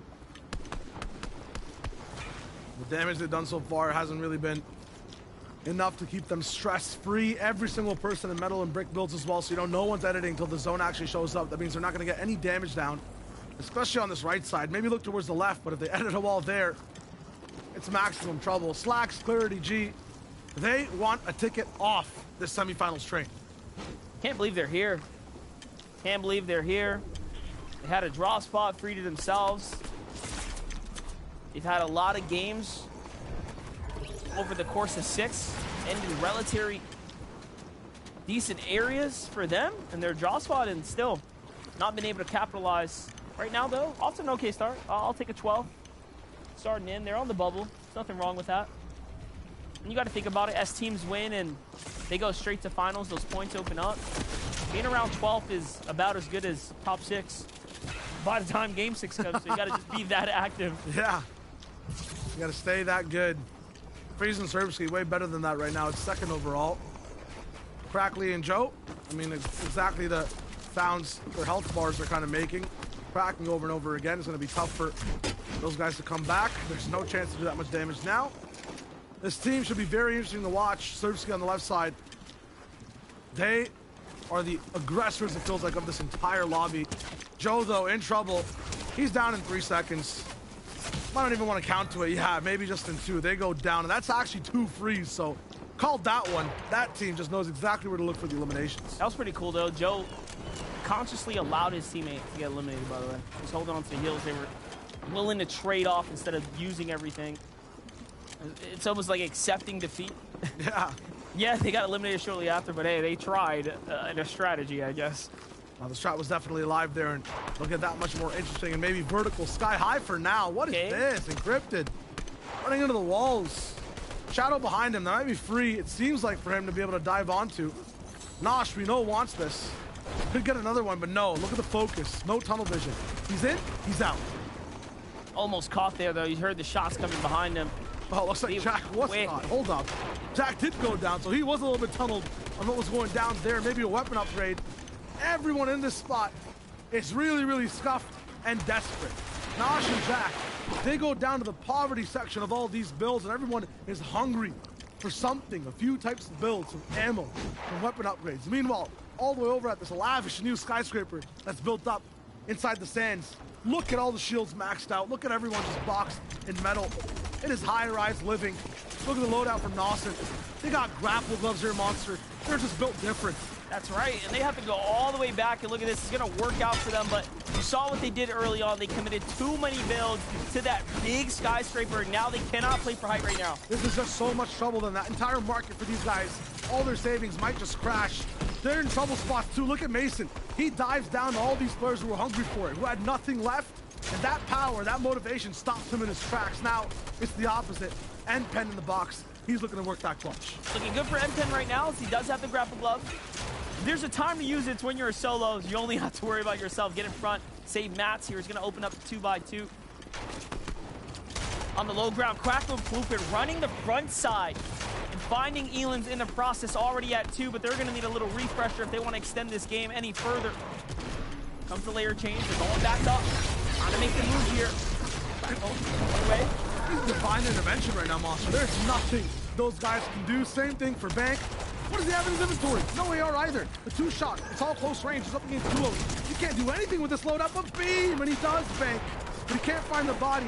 He can't even find the finish. That was Smite that's just put down to nothing. Many players are damaged right now, but on high ground, D-Roller and Knifey are looking the most healthy. Decent mats as well. There goes the split. We might just be seeing the early instances, the early opportunity for a high ground win. Bank's gonna fall, kicks and Sphinx. Not trying to give it up just yet. Kicks by himself, and now fully eliminated. Freeze. In the meanwhile, 4 Elans for him. Behind an opponent. 2 misses. Hello? That's a third that connects. The 4th as well. He's back in the business. How much time is lost, though, from missing some of those crucial shots? The splash that could be used to help you win the game, wasted to get back in the zone, get back in the swing of things right now, but he knows exactly how to move on the slow ground. It's a sidewinder of a striker's shot, but he's not going to find too much. Barely even enough. An armored wall coming down in the worst of times. Freeze is back into the zone. Use that miss. Slacks is ready for it. Freeze way biding his time. He'll be able to escape. Nawson, though, rocked down. Short, taken out. Knifey all the way off the fight. Revives and Crazy are here to play. It's a new team that builds their way on up. 4 builds only for Crazy GGs. None on the teammate Revives here. So it's not going to last long, and that has been the theme of the weekend. Teams continue to exchange for high ground, and no one, you really don't know who's going to survive all the way to the end. Meanwhile, N-Pen still alive. Like, what is he doing? He's just holding on right now. Not a single Elan since the last time we tuned in, but he's still up. He's still earning. Right now, he's avoiding high ground at all costs. Up there, it's chaos. That's a ladder he does not want to climb. Freeze, Clarity, Slacks all beside each other. He might just finally get dropped here below his build. Then Pen finally down now. Blaze takes him out, so he's upside in this end game too. But snap. Look at Slacks, Jander to duty, cleaning up everything on the grass. Up back now with Clarity G. They're comfortable to be that final low ground team. They might just win this. Freeze comes down. Hello. Another refresher for them. Another one on the side. The read's there. Slacks knows it. There it is. Hello. Lets him come into the box. The double edit is good. And he drops him just like that. And now it's a 2-on-2. But they have all the refreshers in the world. We already knew high ground had nothing. He tried. It wasn't good enough. Here comes Revive swinging around the side there. He can mantle his way up, though, and no. Misses another one, and there it is. Now they have control of height. It cost them everything, but they are here. Slightly overbuilt. They are a little bit too high. Crazy and Revives, though, should be able to stop this. A chop down, and Clarity's lost. Slacks, you have to be able to catch up. Clarity, maximum affected, but they're also burning inside the storm. A big shot from him to the back of Revives. Shield only cracked, barely even. It cost him his life. Now up, Slacks. He's here. He's seen this before, and he knows how to control it all. Crazy down, one more on the left side. He reads. No way! Patience from Slacks, and he's in the NAE's finals. He's smart. He's clean with it in the movement. The man was dancing down there. It was looking so good. These guys are tired, exhausted in the moment. So many games, the quals and the semis. But another GOAT name takes their spot, rightfully so, next to everyone else in the final. And it was crazy because we were rooting for D-Roller, Knifey. They have the potential. Slacks and Clarity G were asking that same exact question. Why are they here? Why are they still in semifinals? Such a veteran team, such a team full of accolades and skill. Absolutely, and nostalgia as well. For me, I feel like I've seen the Slacks play before, whether it's with Keys beside him or any other team in the previous chapters of the FNCS. He lets someone go in, be that distraction. You can count on Slacks to be able to work all these different layers. He's hanging on the corner of a build, doing all this work. One little wall just a half pixel of it, and does this much damage, that much control, that's just classic Slack. And as early as the cones, you can see the movement was very, very good. Game 2 is going to go to Slacks and Clarity G as they punch their way out of the semifinals and on to August for the big opportunities. That was a great game for them. Absolutely. For Slacks and Clarity G, it's better late than never. For us right now, I want to go to Kelly on the desk to see what's up. Thank you so much, Shio and MDF. And Slacks was definitely not slacking there. Once Clarity went down, he knew exactly what to do in that 1v2 situation. This is phenomenal. There was one point where we tuned in with him. I think it was that 8th zone. And he had 50 builds. Like, I feel like that is the most amount of materials we have seen anybody have on one single person throughout any of these moving zones that we've seen. The qualifiers, semifinals, anything. Like, they were just so healthy, and that allowed them to get this high ground retake so late into this game. But then, Kelly, you mentioned it. Slacks is so clutch. Finishes this game off with 7 eliminations, and he times it perfectly. You notice that Clarity G, yeah, he slips down, he falls down a little bit, does get knocked. But right before he's able to get eliminated fully, pops down, he shows his presence, and he wins the 1v2, Jacob. Yeah, and honestly, what makes this even more special is this duo. Well, first of all, I forgot they even were still here. I thought they would have qualified. They were one of my earlier predictions in the earlier semifinals. But I do believe, and I could be wrong, but I do believe this is their first win in the set lobby this season. So this is a big win for them, and it comes off the back of a huge changeup because I talked about the same semifinals where I predicted them, that Logjam Lotus drop spot. Switched it up all together. They take the triple heal, so they're adapting on the fly like we want to see a lot of the other teams do. Once again, big shout outs to that team right there. Going to be joining Degen and Pledge in the finals in August. So excited to see how they're going to be playing. And let's take a quick look at our leaderboard right now, seeing if Crazy's team made it into the top 10 right now. And I don't think they did just yet. But, I mean, we saw kind of how they worked in that last game right there, taking height, but only had a few builds left, and that's why they did end up having to drop down. So maybe they'll be able to break into our top 10 in the next game there. But we do have Serbsky and Freeze. Freeze having an incredible solo game. I think this is round 2, right? Like we saw in game number 1, actually one of them was left as a solo, picking up some points there, but now it's going to be on the back of Freeze, getting so many eliminations in the end game, making sure they do hold that top 6 consistency. We saw them after game number 1. They were in second place. Now, though, on top of the consistency leaderboard in first place. And again, listen, Serbsky goes down. There were a couple missed shots here. MDF was calling it like, hey, you hit the 3rd one and the 4th one, though. You cleaned it up. And he kept running with it, Jacob. Yeah, ice in his veins, fire in his heart. That's just all passion fueling him all the way. Back-to-back end games as well. This is the type of cushion that we're looking for. Even if you don't win the games, 2 ways to qualify. Second one is going to be that leaderboard top 6. And obviously, we do have to look at some of our other teams right here. Mason and NPen currently sitting in second place. It's actually a tie for first place right now at 75 points. And you can see the separation between second and third is quite large right there. Although Kicks and Sphinx still doing a pretty good job. Haji and Suji are going to be jumping up 13 placements, Jacob. Yeah, but I'm looking at their 10th place, moving up 12th. My pick, Glaze and Elite. Shia Wager picked them as well. We got the double confidence in these guys. They had not such a good start in game number 1, but like I mentioned, Peterbot and Bilo, they qualified with 0 points in game number 1. These guys can definitely do the same. Yeah, very, very good. And also, listen, I got to talk about Mason and NPen because that game was so good from them. We actually saw them make a south rotation, and they got into a fight with Except and Snape towards the southern side of the map, picked up really quick eliminations on that duo, so they had Storm Surge throughout the rest of the game, and that kind of allowed a solo clutch actually to come out of NPen with that grapple glove, picked up so many elimination points, that's why he is still in that second place position right now on the leaderboard. Well, if we're talking about second place, we have to talk about the team that got second place in that last game, and currently they're in 17th. Not the best, but look how many placements they've moved up. 26. That's Crazy and Revised. However, Jacob, I was just talking about it a moment ago. It seems like they took height without having the resources that they needed. Yeah, just a little too soon without the resource. But you can see what they were trying to do with Crazy's loadout. They were trying to put down pressure on the lobby, and if they found themselves elimination, they could easily try to drop down and clean up all the resources, including that siphon that they would have got. But unfortunately enough, they played their cards. It wasn't the right hand that they wanted to play, but they made the best of it. I mean, still a pretty good hand, right? Second place is pretty good. Yeah, I mean, this pretty much just comes down to how close these lobbies really are. One shotgun shot at the end there. It could have been a completely different story. We could have saw Crazy GGs going through to the finals, but, you know, instead, still, Slacks and Clarity G phenomenally played out of them. I love the fact that you mentioned that strategy, though, from Revised. Double Stinger SMG. They had so much ammunition at that point. And then, like, one zone later, they're just completely out. So they definitely utilized it. Got them that second place. Next time, though, maybe if they had a couple more SMG bullets to use, they could have clutched that up. Do you think that, though, they should have stayed to the low ground, maybe found some drops there to grab some more of those builds and then tried to take high, or was that the best play they could have made? I do believe that could have been an opportunity for them because, honestly, we've seen it happen so many other times when you try to hold high ground for a little bit too long without the resources in which you're mentioning. You get dropped down low, and then somebody else is just waiting with the mats to win the game, just like Clarity and Slacks. Even though they didn't take high ground, those mats that they had were crucial. Well, Clarity and Slacks is our second team to move on to the finals here through VRs. Who will the third be? Well, game number 3 is going to find out, so let's head on over to our casters.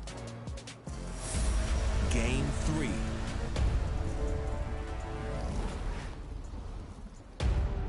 Thank you, Kelly. That's right. Game 3 will definitely let us know who's going directly to the finals. Let's not forget the stakes. 6 is the bar. You got to jump over if you want to make it. This is the last chance. Absolutely. VRs, you rock them in as well. You go straight all the way over to the finals. Top 6, it's starting to solidify, but this halfway point, that's where we really see which teams really want this more than everyone else. That's right, and those crushing second places are what's going to be hurting the most here today. I mean, you see it. It happens time and time again. There's always going to be the one big victor. There's always going to be that team that is going to have to fall short. For Revise, he hit the blind spot. Slacks was just so smart with the positioning. I loved what we saw play out, but that's what we expect from our veteran. Absolutely. For Mason and Endpen, too, you're talking about heartbreaking second type of place finishes. Their first overall, it seems like when it comes to just the way they're playing today, I want to see how else they can do in this game. Here it is. You don't have to wait much longer. Game 3 is here.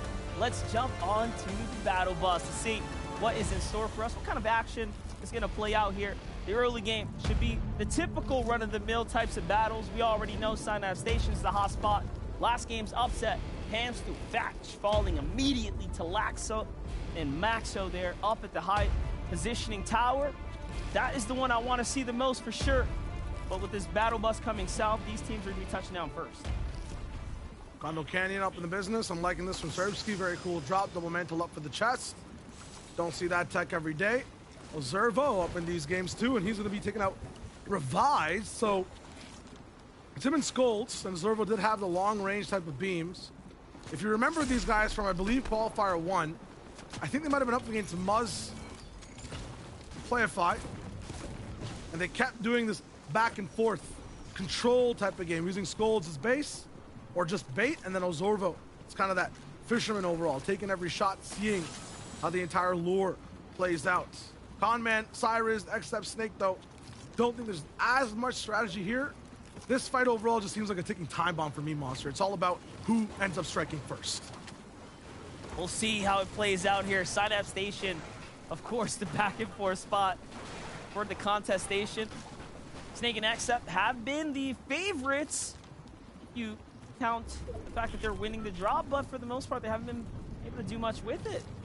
And we know most teams that get gifted early game fights in today's current day and age, I mean, they do pretty things around. Not like before. Everyone's on the move now. A lot more mobile. It was Endpen and Mason last time, as you mentioned, that roll by and take those big hits and shots. They realize now there is a timer on this fight. Synapse not going to be the biggest advantage to have, especially in this type of zone either. We're pulling a little bit more towards the north. The mountains, the lakes, the hard portions of the game, they're all in play. Cyrus and Conman, yeah, the desperation is seeping in now. It's not only them, except and Snake realize they have to start to make some splits. They have to start to get cerebral. That's exactly what they're going to be doing, using their brains. Thing is, though, this happened in the first game. They could not really find Conman in time. It took them forever. I'm wondering if they're just willing to let go. Yeah, and that was the thing. They stood here because they had somewhat of the zone coming this way, but you saw what happened. You had more experienced teams, Endpen, Mason, roll down and roll through. I mean, their draw spot, like, straight up. And that was the reasoning they didn't really play it out. So the last two games, strategy a little shaky. Worse for wears. Endpen and Mason talking about that team that we're highlighting right here. They have this reality tree here that they play off of, and of course this entire facility, a great spot for the most part. You can see it puts together, pieces out a pretty solid loadout, well-rounded in all compartments, and then they move on. And look how adaptable they've been. Sometimes they go to Rocky Reels, other times Synapse Station. Now the zone's going north, they're heading that way. So they have a strategy for everyone. And that little bit of unpredictability of how Mason Endpen is going to be playing, that dynamic style, that's important. And it's working very well for them. Yeah, lots of elims, lots of spots to be able to get him too. Quackle's also in those spots towards the end game. They're looking pretty consistent. The fact that Mason and Pen get that version of, I believe that's Butterbarn either. Someone correct me in the chat if I'm wrong, but they have so much metal to be able to use as well. They have a lot more loot, I think, from that variety as well. Remember, every time you see a tree on a POI, kind of like Shuffle Shrines, Logjam Lotus, it changes every single game.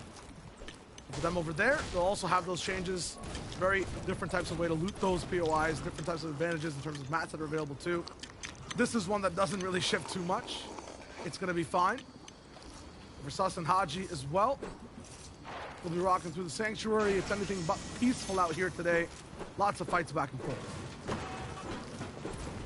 Haji and Sus right now have the Sanctuary, but you can see they don't have the surrounding area. There's a lot of interest starting to hover around.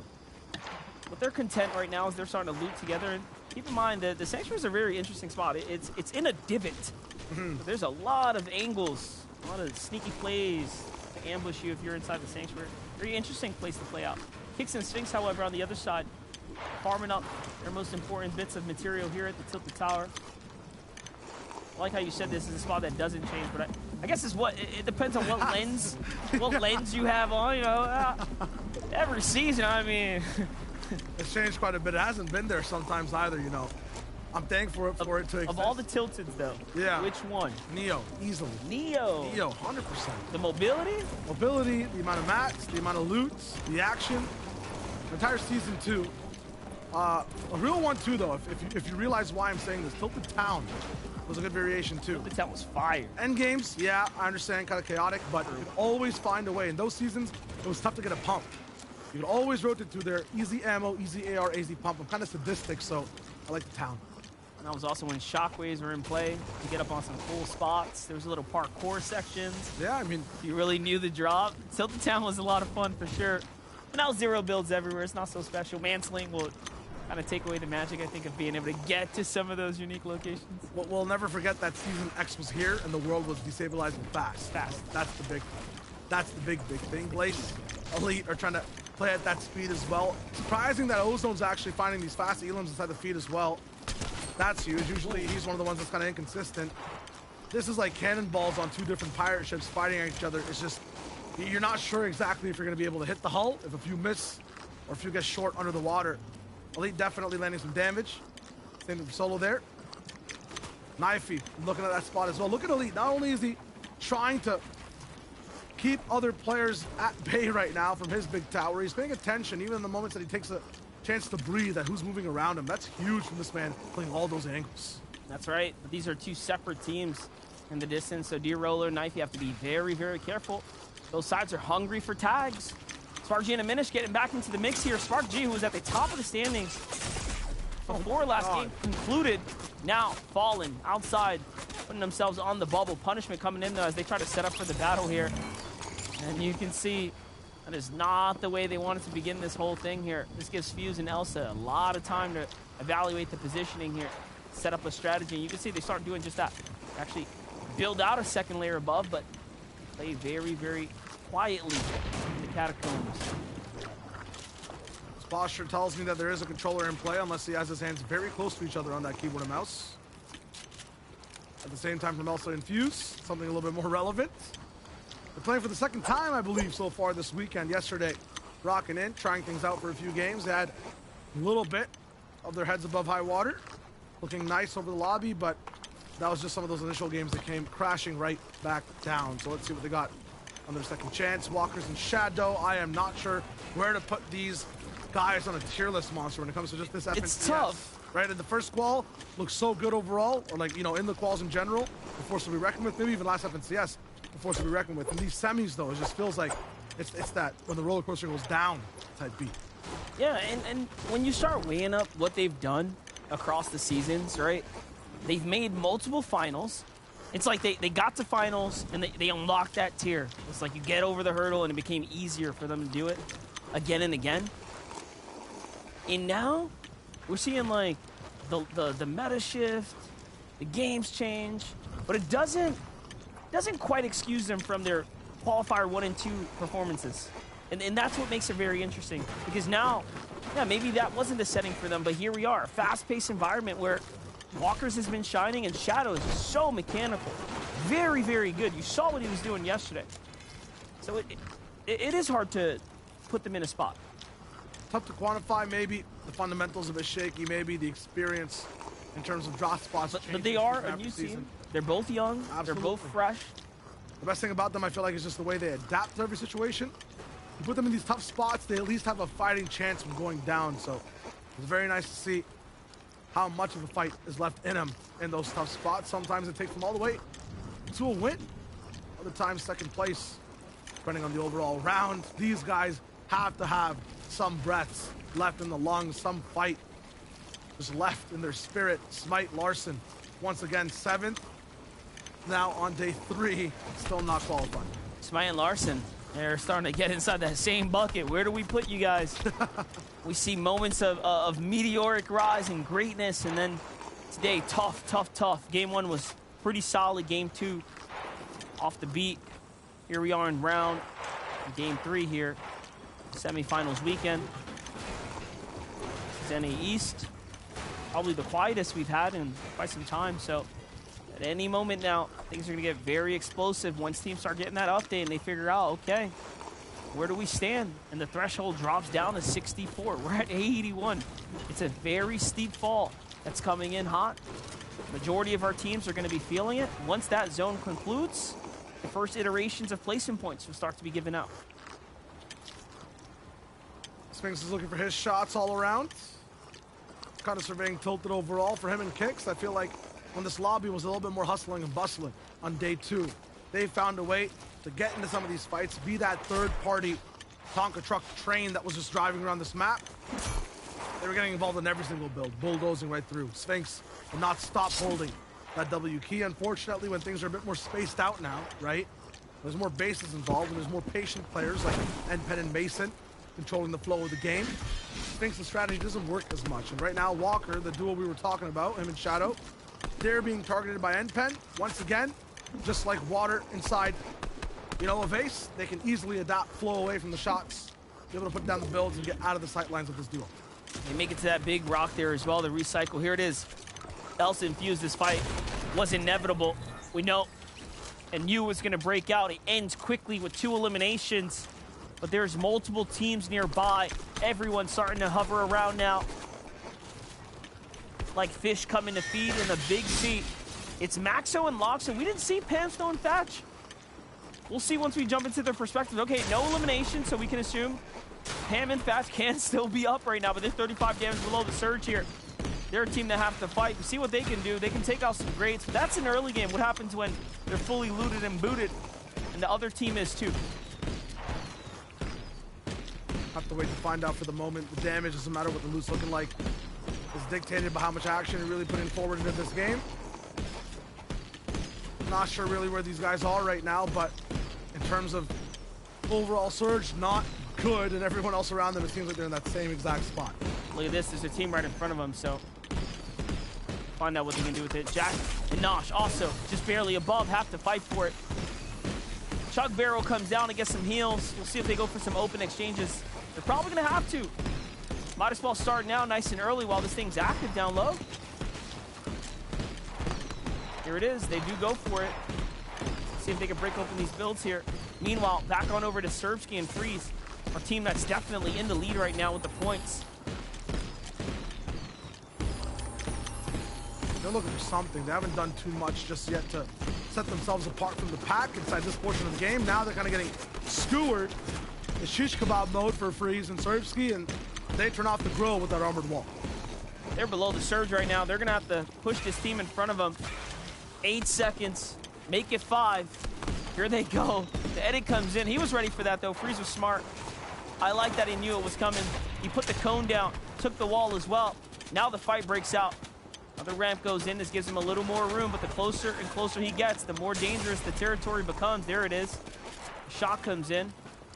Freeze doesn't find anything. They have to back up and potentially fully heal here. And the longer they wait, the more and more they slip down. And this other team, Shiesty, Convicted, waiting for the fight to break out. Convicted, eyes on the teams around them. That's still Serbsky trying to swing around here. Looking for a better angle. They swing back. Freeze finally gets tagged there. That's a great change for Freeze. That's what he was looking for there. Big shots, big trades. It's exactly what he needs. Mind you, there are still many, many other teams under Surge here, so everyone's in a world of problem. Pamso and Fatch being one of those ones, but Fatch wins the fight. He clutches up here, and in time to save Pam. It's only a true clutch if your duo mate is able to stay alive. Uh-oh. D-Roller, Knifey, when they want something, they get it, and right now, it's this duo's loot. It's their bodies, clutch, armored wall, the loot's still there too, and now D-Roller's also affected by some people coming in late from the storm. We know the meta now it plays out inside this game. It's a bunch of people rolling in late. I'm wondering if they got a shot off on someone down below, because I see, yes, Pamsto is knocked again. Fatch will try to go for it. D-Roller's not stopping. Another armored wall, I think, almost coming in. No. It's sent it over from Fatch. He has to go for this fight. Trapped over here right now. No duo's able to help him out. No one is saving you this time, Fatch. At least that's what it looks like for the moment. Storm now starting to move. D-Roller's locking in for it. These guys are ruthless. This is just rude. Savage from D-Roller and Knifey. Not an ounce of respect for the teams around them. I actually like that a lot, but that's going to cost them too. Karma, it works both ways. They stay a long time for this fight. They're now down bad on the timing of their rotation. That's crazy, but I respect the defense from Fatch. And now Pamsto's up. The splashes come down. They're fully in the motion right now to play this one out. What a battle between 8th and 15th. And now it reinitiates here. D-Roller and Knifey, of course, not forgetting what just happened. That shield crack is a huge one for them to really open things up. And they're safe. They don't have to move just yet. They'll have time. Tags coming in from the side team now. D-Roller trying to see if he can get more of a no. They get above him. Knifey's up there to fight that one by himself. Fast jumps over. Pamsel, of course, trailing behind. You really sense the desperation here from D-Roller. The fact that he's still looking up, looking to just maybe even chop away at a few of these blocks. He's never really going for eliminations just like this. Serbsky Freeze, one of the most interesting types of rotations and strategies I've seen so far today. They take their time moving into the storm. They're doing a lot of damage doing that too. This is the second game I've seen Freeze just late. Maybe since they get these vantage spots, a lot of the times when people are right beside that circle, they don't build behind them. But Serb is the one who's now left in the past. Freeze will find them, turning into fossils, into stone. They're not going to be moving out of that spot soon. And it's second place who's there to snipe it up. They pick up all the loot. They're now well above the surge, and just like that, first and second exchange blows. And it's going to work out. And no, 13th is going to fall there. Tahi and Bank, Loot Lake not working for them. Pamso and Fatch finding fuel for their fire. That is they're able to, Tahi and Bank. yeah, they're able to just get those eliminations, able to get that loot back in the box, back in their souls, are ready to play for Sphinx and Kicks too. Fuel in their engine. Sphinx always needs just one elimination. Get things going. He has it now. He's got that full refresh. We just saw Kicks go way back in the storm to pick it all up. Nosh and Jack will kind of be the border guards to see if Sphinx and Kicks are allowed to move from their spot behind them. They actually don't even care. They want to move first. Forget being security. They want to be the boss. Now remember, this is their draw spot, but I'm so curious as to how they managed to waste this much material, being that they quite literally land here and normally have the prime positioning with the mountains. Jack fighting everyone on the outer edge here. Quackle had a great day so far. Doesn't want to lose the momentum now. They survived some of the most difficult portions of the round so far. Chewy and Taco also maintaining their pacing right now. So you got 4th, 5th, and 7th all on top of one another, breathing down one another's territories next. Now swinging around. Taco doesn't find anything. It's time to move on. 40 seconds here before they get up into this new safety zone. But look, it's already built out. It's already fully healed as well. It's just waiting for them. So this lurking play to the backside of the zone is very, very interesting. They want a refresher because if they can get it, they can potentially win the game. The desperate teams move slowest. This is the traffic jam of rotations that we're watching. I like that. In this game's highway. This is tough for Taco. He's timing up, looking for a few shots. Even that one doesn't put him all the way above. It'll cost him a lot of the shields too. Still committed all the way onto it. His opponent inside that box. He's not going to find much for now. Jelly going down. Ozurvo also not making it at this point in the game. Taco's not all the way in. Chewy's trying his best to maybe find something on the Flupid. Nah, she's forced people outside the tilted buildings. Crazy shots there. Taco finally drops down. He's going inside the storm to find these angles. It's huge. A big shield crack, but he's taking even more damage in total. Up to just 51 HP. This is going to be tough for him to move out of. One burst shot. He is down. Third, fourth, fifth, sixth are the only teams that pull zone right now. So all the teams that have the consistency, the points, they're right here. They're in this bundle. And it's a bundle of problems right now. As Taco and Chewy have exhausted their material to try to hunt down the team that was there. They get away. It was rapid. And now look at this. Look at Shore. Look at Zypha. They're below the surge as well. It's no wonder they were waiting so far behind the storm there to try to sneak away anything, catch someone off guard, but Taco and crew were just on point. There it is. Shots come in from the distance. Down he goes. Zypha has to fight. No need to play for the save now. I don't even know if the math is right here, but 40 HP, 2 ticks of storm, 10 seconds on that. Every 3 is a tick from the storm. No, you're done, buddy. You'll get taken out. There he is. Mathematics falls past, yeah. Zypha's gone. That's for Jack as well. Jack and Nosh looking so good to just control so many people around. Because of all these eliminations, all these points, they're up in 3rd place, passing by Quackle and Poopin now. A bunch of people on the north side still having trouble moving in. We thought the south was slow. Check out the people moving in from the hills. They're not even ready to move out of their... One of those south teams, almost center circle now. That's going to be huge for zone number 5. They're trying to go for even more. Why is that? It's because they're low on surge. They have to find someone around them on their lair. It is Shadow, and we know he's hurt. That's what I was going to say, too. Shadow and Walkers, you know, they get tested again here. They get tested again. Excellent job by Shadow right now to land the first 2 tags. It's looking good for Quackle right now. He has to be weighing his options here. Is it worth trying to finish his team off? Not quite.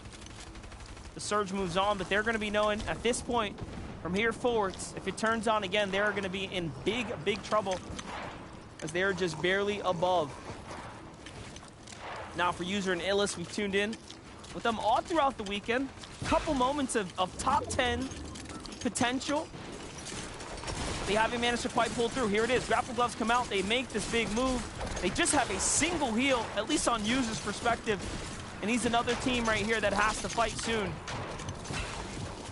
Difference in their rotation, too. Illis climbs while User slides. He takes the damage. He's on the lair that's dangerous.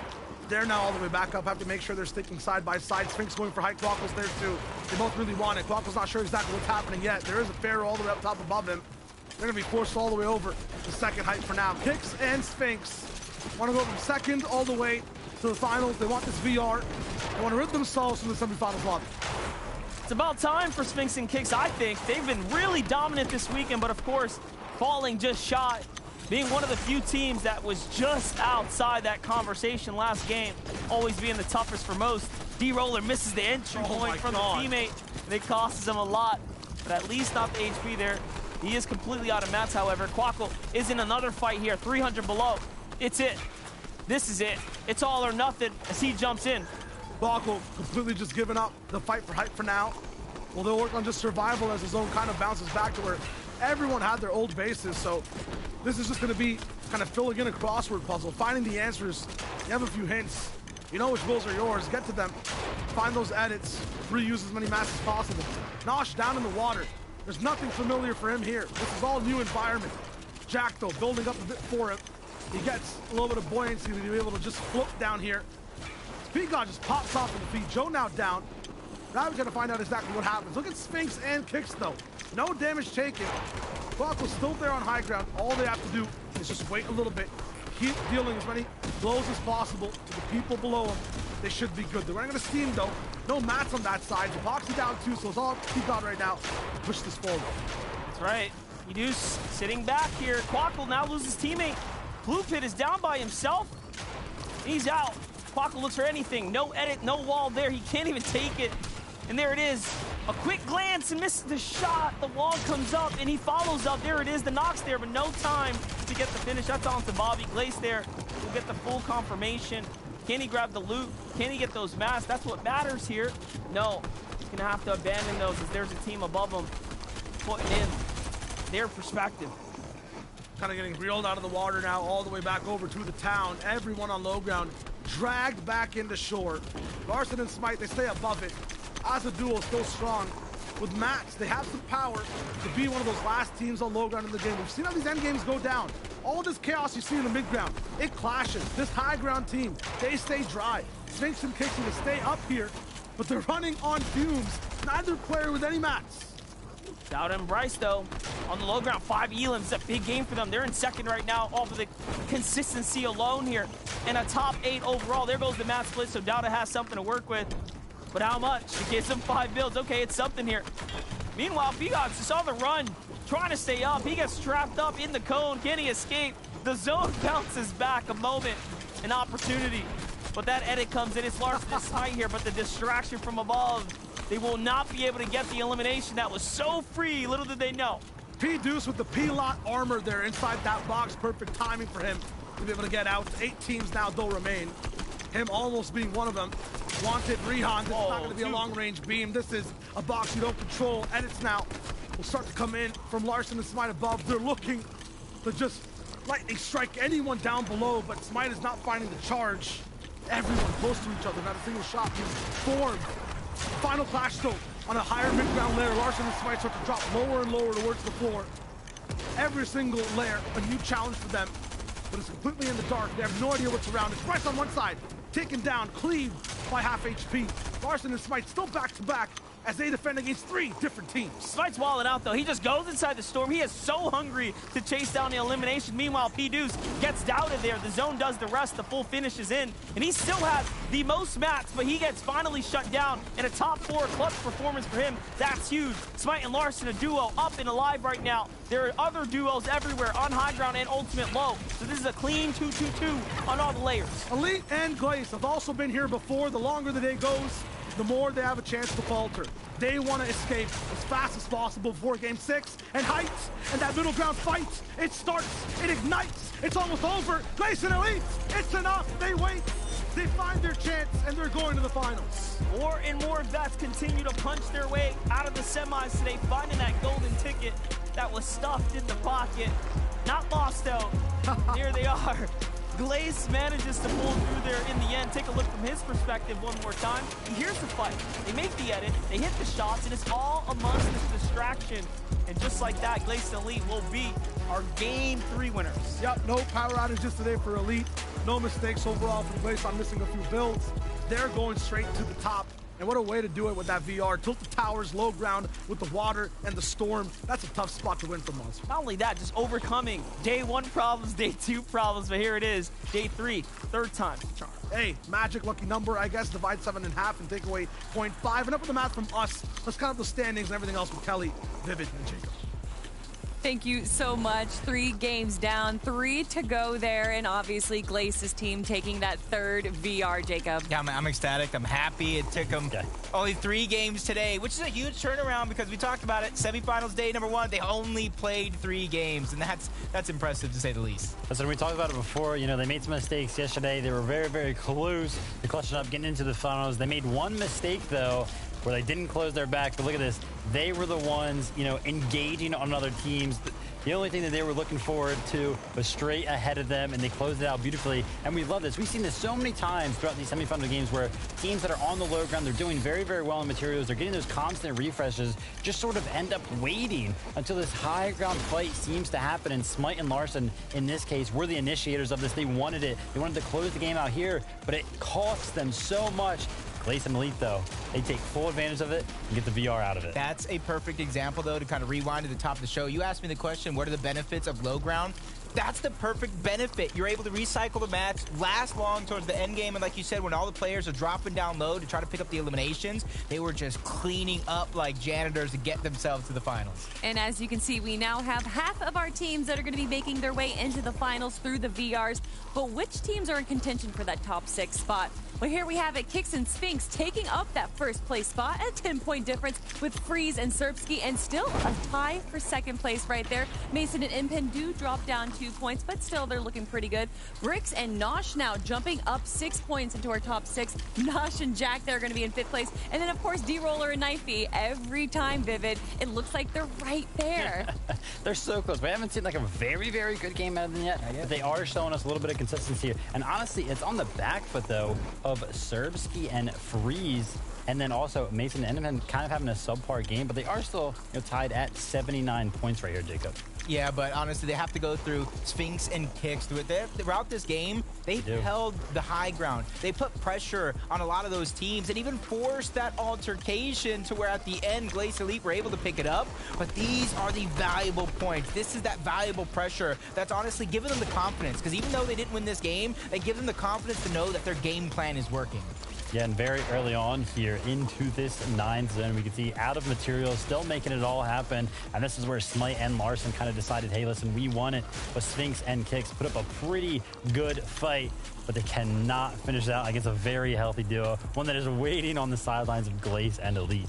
So a lot of the highlights showcase what to do at the end game and how these pros play it so well. But the early game is what determines all of that, Vivid. Yeah, and one team that's been playing their early game very, very well, it's got to be Mason and NPen, Jacob. And I want to go ahead and kind of highlight what's going on. And I also want to point out that FNCS isn't about just the qualifiers, the semifinals, things that we have been looking over. It's about the grind, going into scrims and showing teams that you deserve what you want. I'm going to look at Mason and NPen over here. They're in a split shot. Look at this. You're like, David, are you sure that's the same team? I swear they're the same team. They are just so respected on this region and for a good reason that they get this much loot out of this split job. So, and they're able to do this.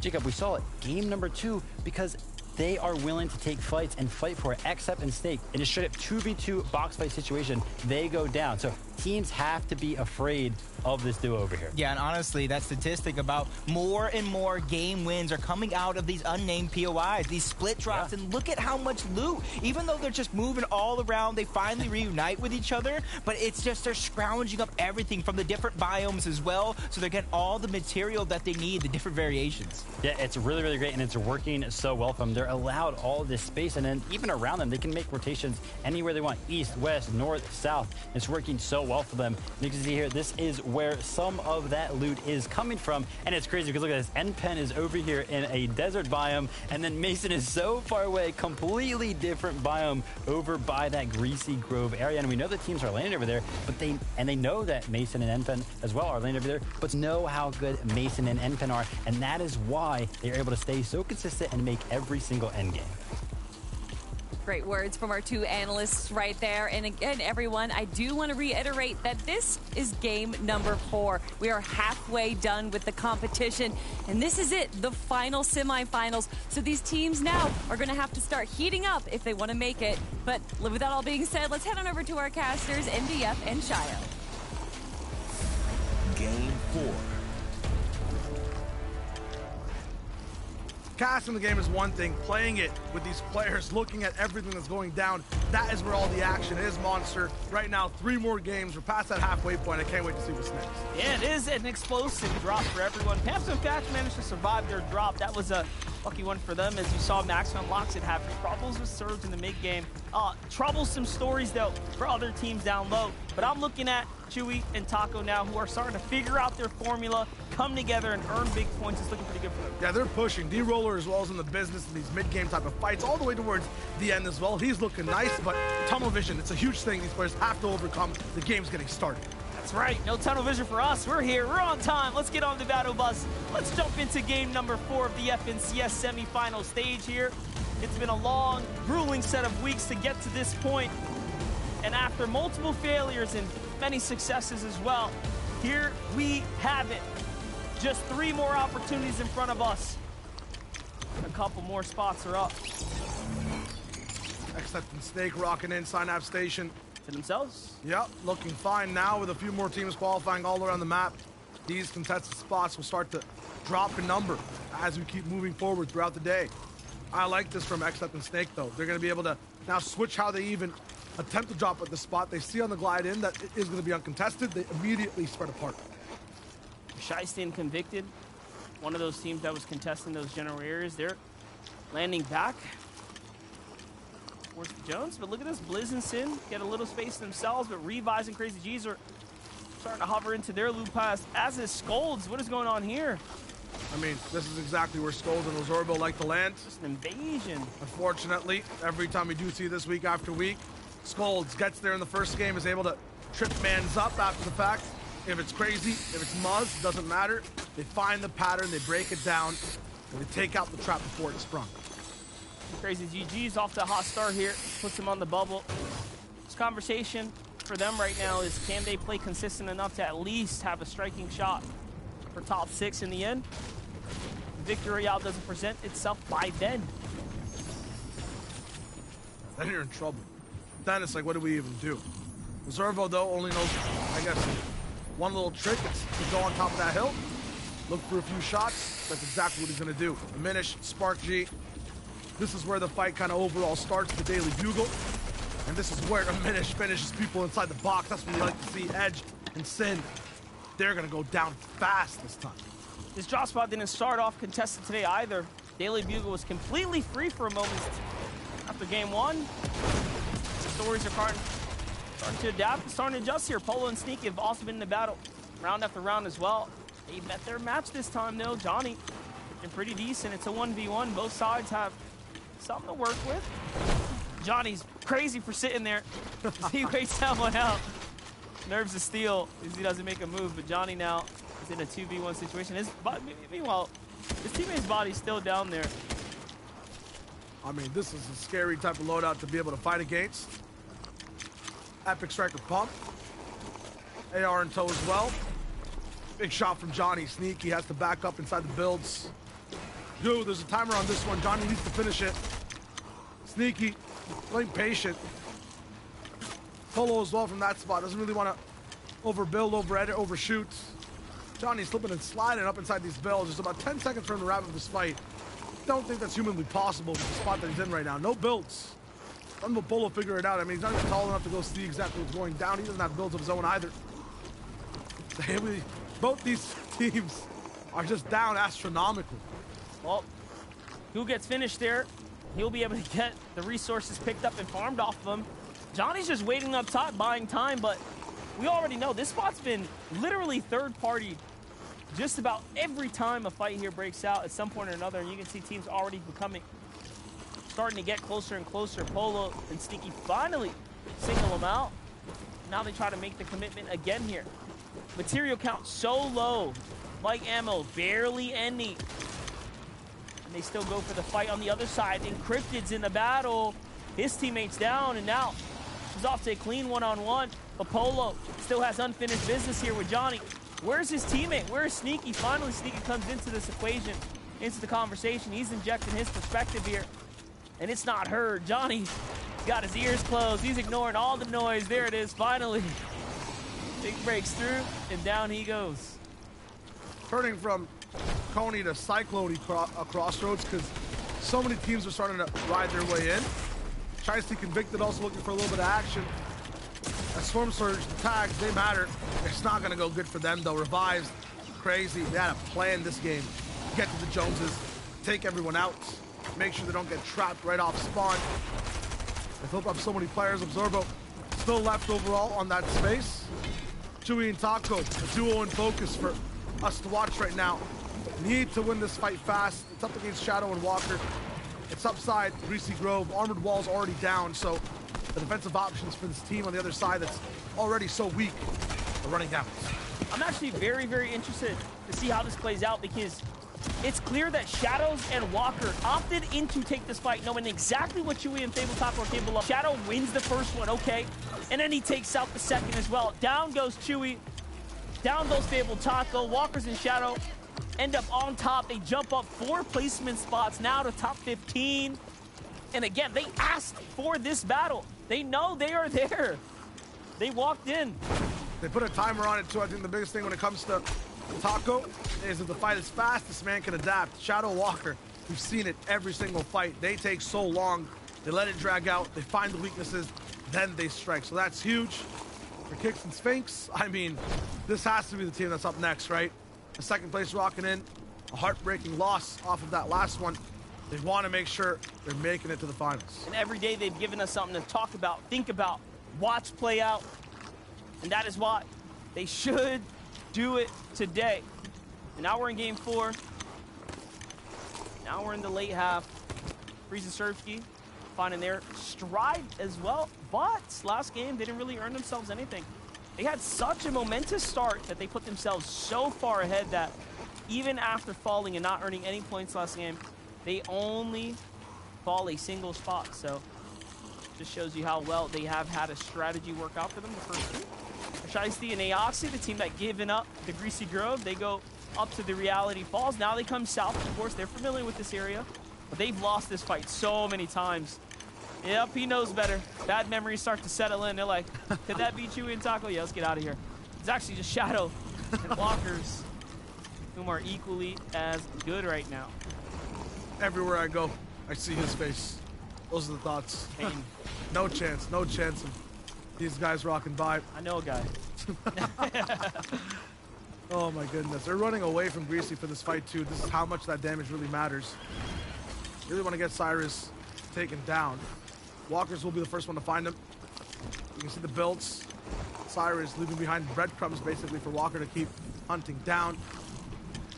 Question is, will it be the lone traveler in the forest that stays alive?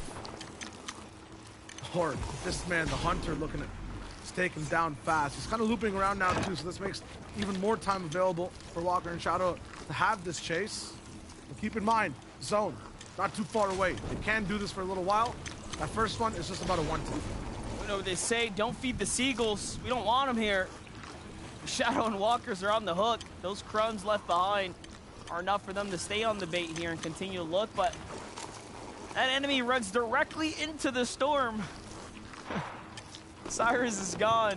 Shadows gets a couple tags, which is great, but no way, no shot. They're jumping out. It's that storm line to finish that battle, take that solo out. Freeze and Surfsky on the other side continue their rotates on in. They double back to the storm here. Team's right above them. Surfsky's on the backside, but it's not going to matter. It's just Blizz and Sin. They don't pose a threat in the current position that they're in. Dowda and Bryce, however, looking to trade with anyone who's willing to give them the opportunity. Really weird seeing Freeze outside of the zone there for a second. You know, not surrounded by a purple haze. But I guess he's trying to switch things up game after game as well. Bryce and Austin as well, they were looking so good overall. Game number 2. Up high, it looks so good. But who else looks good? I wonder. You, Shio. You look good. And so does everyone, of course, but also Loxic coming in clutch with this little 1v1 clutch right now in that fight. Beautiful stuff from him, saving his teammate Maxo, so hopefully they'll be able to stay alive. And something that I've noticed throughout all of the games today is a lot of players are carrying just the Striker Burst Assault Rifle and the Striker Pump Shotgun. Is this a little bit of a shift in the meta? Because, of course, the new surge changes force people to get into some of those engagements and have an extra slot for the heals. We can see Walker's using that extra slot for the grapple glove, so maybe we'll have a look at that. Okay, so new meta's developing. Us also developing our trust on what's going down in the game. Onto Mini Miner more and more every single game. I'm liking it. Keep me up to date, keep us in the loop. NPen and Mason now have a long rotate to make for them. They're one of the few teams that actually have to travel pretty far as this zone favors north, so we'll see if they decide to direct line it in. Knife into you lower look. Pretty decent game for them. They jumped back up into this after round 1. I was afraid that they didn't have the fire underneath the feet, but a little hop, skip, and jump later. Here they are inside the top 5 right now. Such a far split, and you can cover so much of the map. At the same time, when you're up together, they've been getting lucky. Like Jack and Nosh. I'm telling you. It's not even luck, it's the fact that they just know, they have so much experience finding a certain spot. And once they're together, this is the power of being together, you end up bleeding your shots through builds. We saw that happen in the previous game. Nosh specifically, in game number 3, absolutely lethal in that 4th storm. He was taking apart anyone that was editing boxes around him. To jump over to Wanton and Rehan, who's also managed to do big things these last couple of rounds here. 2-shot shotgun. Gonna burst is the preference right here, but look at the long moves. They're gonna have to get going. They know it. They wait all the way until the zone starts to move, which is risky because it starts to really put you in a position. Not only do you have to worry about course, get into the zone, but they understand that, yeah, the Surge is going to get active, and, you know, are we safe? Are we not safe? You don't exactly know. You can only guesstimate your position. With 76 alive, for them to, I guess, trust in the amount of damage they've done is a telltale sign that they're feeling pretty confident. They haven't had a problem so far. Every time we say that, every time they haven't had a problem so far, we switch POVs, and the problems come through in just a minute. For Pamstone Patch. Scolds, Ozorvo. I'm liking the patience from Ozorvo. Remember, south at the Joneses, Scolds went down instantaneously. Now he's up, back, out and about. Chug splashes, big ammo. Damage in tow as well. Looking like he never left. Elsa and Fuse as well. Great fighters here. We've seen them win a few of these 2v2s early on. This is not where they have most of their problems. They tend to win these battles out. Blizz and Sin are the team that's sitting up above them now. They jump into this conversation. So it's not just a 2-on-2. Now, the 6th and 5th jumping in. Welcome to Creative Box Fights at the Sanctuary. Take your time. The biggest difference with this map, this mode, this rule, is that if you go down, you lose chances at a lot of money in the FNCS Finals, right? Don't come back. No resell buttons here. Scolds and Azurbo really risking it all right now to jump on top of this. They are 196 below. And you can bet they're going to have to jump in. There it is. He goes for it. The edit is bad twice in Scolds. Punished. Fuse, the guy, dishing out the statement. Taking away the Ethernet cord. Ripping away the consoles. You're on timeout. It's done. Stay in that corner. Look at the wall. That's all you can do for now till the next game starts. That being said, lots to do for Fuse, Elsa.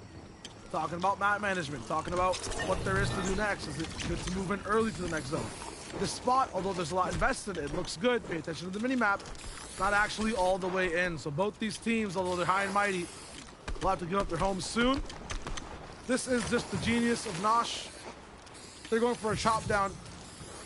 Zuck, you can see it coming, encrypted up top as well. They've ran into just hardships. Weird walls, weird spots in the end game. Nosh, there's about 2 more walls here to take down. This one just 1 pickaxe away. He's gonna go for it here, I think. It's not down yet. It's just a wall.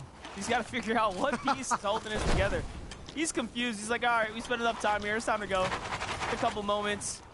And the reason they really wanted to knock that team down to see if they could catch them off guard, to actually take the fight, force them into being their refresh, getting all the attacks for late game, but Encrypted and Crew just managed to luck out. Liking this adaptation for every team around as well. Unfortunate for Sus. He's not going to be able to have it online all the time. It's the choice of builds that have put out. So when Sus is moving around trees, it's wood. As soon as you see some rock, some brick, he takes out the brick. We just saw that with Nosh as well. Lots of big brick clusters, so he's using those brick walls. Right here, Mason and Enfen probably based up around a lot of brick, and right now they're stuck between a rock and a hard place. There's going to be a bunch of teams trying to get on their walls. They're 605 above.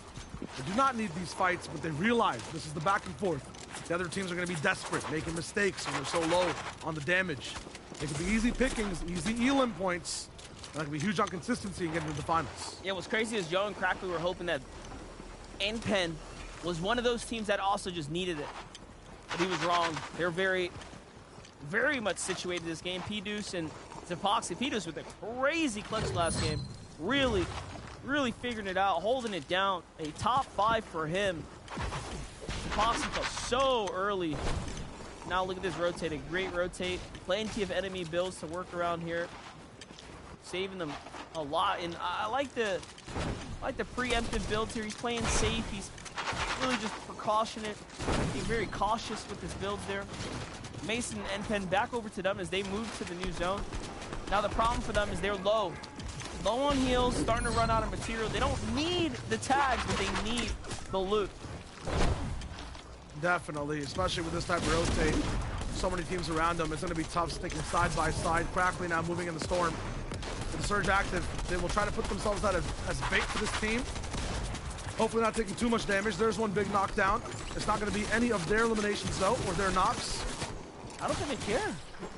It's all good. They just want the mats. Haven't found many yet. And Crackly, he's evaporated and he's nowhere to be found. Pidus, we were talking about his damage. He was just about 96 above. He's now way 6 feet below in the ground. It's over for him. That's Bryce who ends up taking him out after they phase check Bobby and Plur there. Bobby and Plur really are on the short end of the stick today. They've only made end games as individuals, not necessarily as a full healthy team, and that's really what's holding them back right now. Smite and Larson, different conversation. Last game was huge for them. And Bo pop up in the end game against Freeze and Serbsky, being one of the few teams in that end game kerfuffle. Of course, we all know who won. Now back on to Serb and Freeze here, though. Find their way through. They find some loot. Nothing specials here, though. But that's desperation, right? Just looking like, hey, is there anything here for us? I mean, this is the game plan for Freeze and Serbsky. Literally bathe in the storm. Be molded by it as you move. Max rotation, they're still taking it easy. Everyone focused on every single other cluster of team. Nosh, down. They forced Encrypted to just fall as well with that late rotate. Look at what it's cost them. No mats. Barely damage above. Jack with 2 will have to use everything he has in his brain to get by because he has nothing in the physical realm to work with. Lupin gets tagged up right there as he starts to tail behind Quackle. But they're behind Shadow, they're behind Walkers, Tahi. A lot of big players here in this general corner. Jack's got their attention. This guy's allergic to sunlight right now. He cannot leave this bush. Forced to put all his builds down 2. That wall's gonna take up 2 builds right in front of him. This is it. Like a vampire, he's about to melt in the sun. He goes straight back to the shadows, where he kind of belongs for now. He can only hide in the darkness. He cannot expose himself to the outside air. No mats. He finds a few here, though. How much brick? 50. Oh, no. Everyone down here is just absolutely atrocious luck. 2 armored walls put down 2. Beams of sunlight one way. Oh, no. Hide, Jack, hide. He has to be in the storm. 9 seconds with that med miss. Storm Surge active, he can skip it. But Acro can hear that mist ticking inside the storm. He's wondering what's going down. Jack is running way far away. He's just gonna go to sleep back there in those builds. I respect though, he earned 2 points off the med misplay. 2 teams were eliminated. He gets past the 25th threshold and then the 24th, so hey, it was something. Just when you thought it's all over, you play it out. We saw it yesterday, came down to 3 points from 6 to 7. You don't want to be that O-Kiss and Simple type duo that just don't quite make it 2 days in a row. Unfortunately, it seems like they haven't been able to play it out today. Yeah. Happens. All you want to do is stretch every single situation to its max. I like this window that's been edited so long by D-Roller and Knifey, so no one's surprised when they're peeking them. Rehan and Wanted, once again, they are playing a side scroller. They're playing some variation of a game where a dog is throwing ducks up in the air and you're choosing to just shoot them down. It's nice for them. It's simple. It's free to look at these objects in front of them. Anything that moves, it's an easy hit, and no one can contest them at all. Big fan, big fan. Let's see it. Rehan and Wanted putting those shots down. Cedinho continuing to make his attacks at high ground. Hey, I love the effort. You get 17 tries over the weekend to go for height. It only has to work once in the semifinals. This is game 4. This is it. 14 of 17. He's been trying it.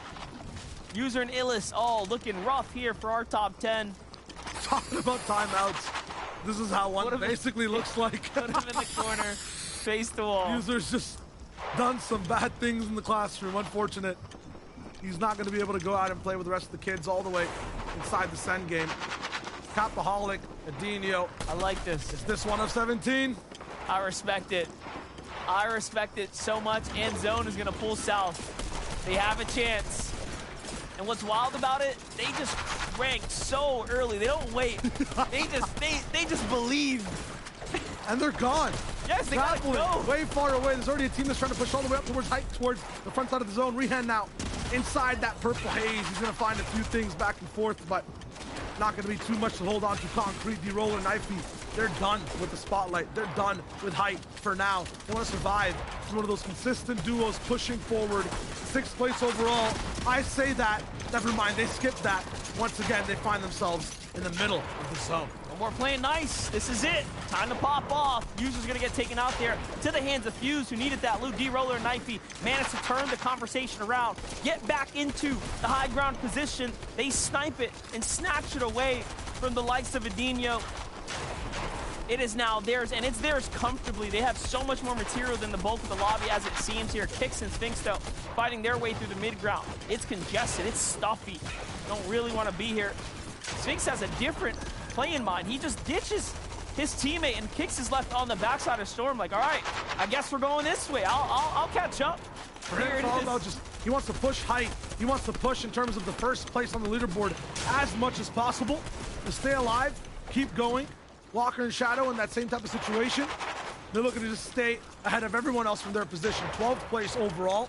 Crazy Revive. They've made a move all the way towards the skies. Knifey and D-Roller now in trouble in that top spot once again. Knifey comes crashing down. Crazy is pushed off. No one can stay up there for free. The builds, there's packs for this duo. That's been their problem. The problem is that they have not been able to win that high ground fight when a team comes and contests them. They give it up too early. And now, Enpen and Mason on the low ground, 3rd place here. Consistency has been the name of the game for them. A wall is open, it's left open, and they just get steamrolled and flattened on the low ground. Vanish comes in, and they make it look so easy. Blizz is there to just pick up all the loot, too. Bryce and Dowda, in the meanwhile, happy that they're, immediate competition no longer has an opportunity to earn points here. They have earned so many elims, Shadow and Walker, in another end game here. Hot and cold, blue wire, red wire. They've been snipping the right ones every time, buying themselves more and more room. But can they get the full defuse? Here it is. Let's see what XSEP can do right now. Another team that's managed to overcome adversity through the early game, contested, now Nomads in the end game situation. Looking forward, have to chop. Nothing in terms of builds, but their eye is on the clock. Except and Snake moving left, moving way on the west side of the field, and still finding nothing. D-Roller is back. This man, his hands made of glue. Nice. His pump, it shoots true too. It's looking too good for this 4th place team up on the high ground.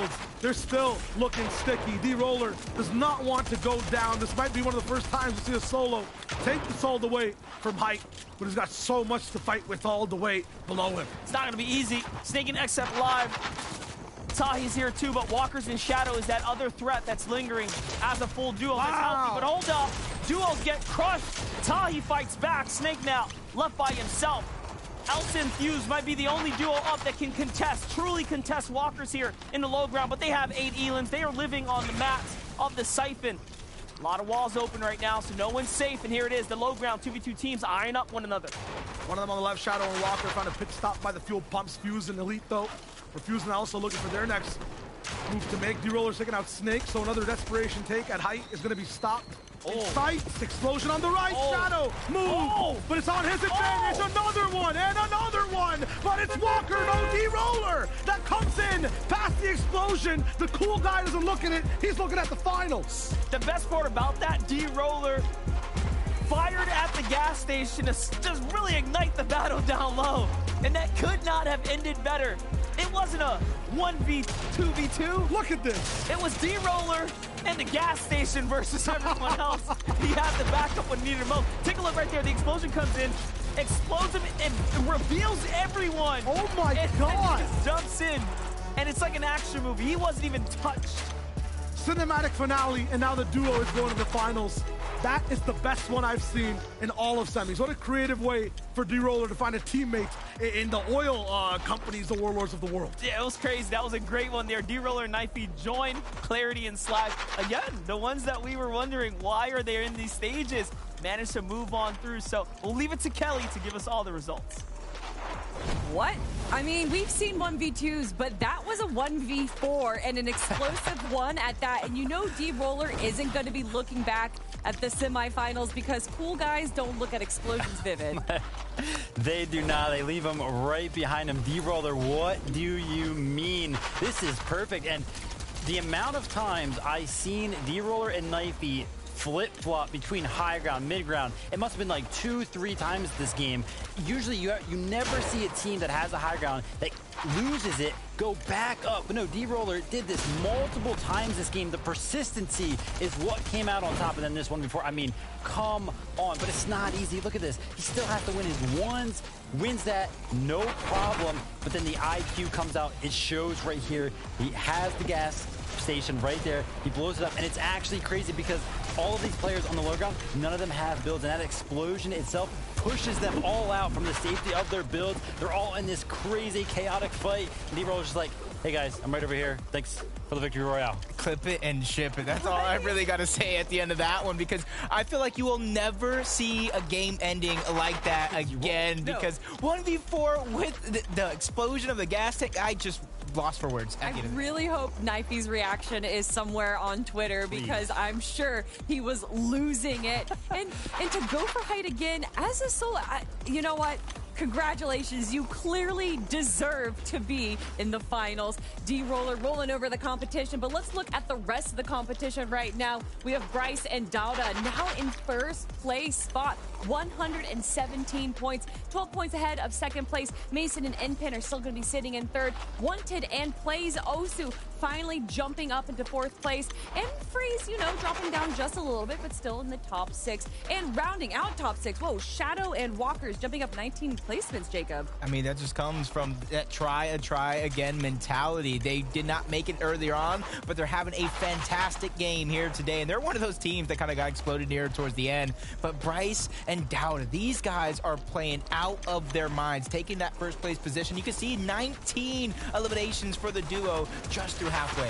I mean, a stat flew towards the end of that end game right there. Bryce and Nawson, I know it was hard to catch because there was so much going on, but they actually have the most eliminations against teams that eventually go on to get a victory royale. So this placement right now on the leaderboard, they have not been doing it by any means, you know, on unexperienced players. No, they're going head to head with the best of the competition, and they are showing up and showing out right now. Yeah, it just goes to show they can really take on the best, because you saw him, Knifey, he got taken down right there yet again.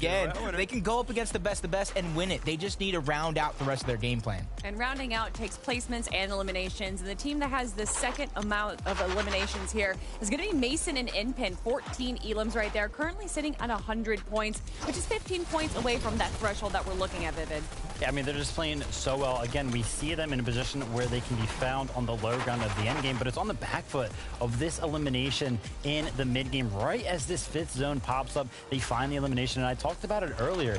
When Qua and Tabs G yesterday found this position, it led them into the end game so perfectly. And Mason and Enpen are not shy either of using the materials that they find in a refresh like this to get themselves in good positions in these end games. But right here, a little bit of mistake, Jacob. I was kind of laughing at this one because you mentioned how Glace and Elite yesterday left their backs open. Mason and Enpen right there, kind of doing the same thing, but it's tough when you have no builds. Yeah, and they're trying to go for those quick kills instead of moving ahead of zone because they know how chaotic it can really get. Can you imagine if they also made it through that 6 players towards the low ground with the explosion happening? But look at this leaderboard though. I want to go back on over to Shadow and Walkers because these guys are playing so good when it comes to that early game. It's just finally making it towards that end game. You can see what they're really made of. 5 eliminations at this point, but they didn't stop there. They picked up a few more eliminations. They picked a few more placement points, and they were a part of that explosive end game.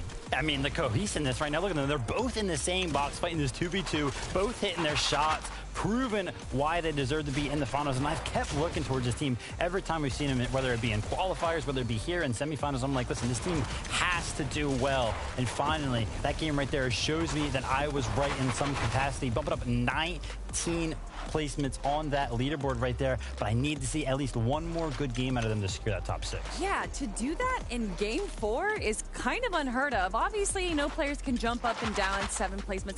To jump up almost 20 placements, Jacob, clearly they are on a roll right now. Yeah, it just goes to show once again that mindset truly is everything. You cannot give up on yourself. You cannot give up on your duo because there is so much to fight for. You saw the prize money at the beginning of the day. That is a lot of change that you can put in your pocket. Yeah, you got to get there first, all right? You're not done yet, Kelly. That's right. 2 more games to go, everyone. And I want to reiterate it again. This is the last day of semifinals, the last chance for these teams to make it into the finals finals in August, and you don't want to miss it. $690,000 is up for grabs there. So with that being said, let's head on over to game number 5 with our casters. Game 5. Like Jacob said, the mindset is everything. The hunt for the one piece. No, the hunt for the one win is everything today. It's game 5. We're giving up for the last opportunities now, Shia. Yeah, it might be longer than 1,000 episodes in total, too, for some of the teams today. Mentally, it's been a struggle the entire season. One win, though, a couple of good decisions in a single game gets you that ticket to the top spot. And it'll change everything. It'll change everything. Finals, there's so much prestige that comes with making it to those last stages.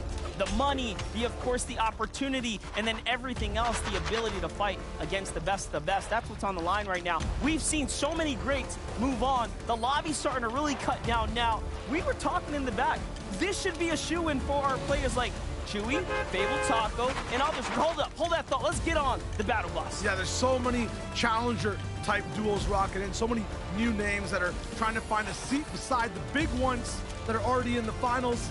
This might be it, Mr. Monster D-Face. It's time for some of the new ones to take those spots now. That's right. Here it is. We're jumping on that bus. Let's watch it play out.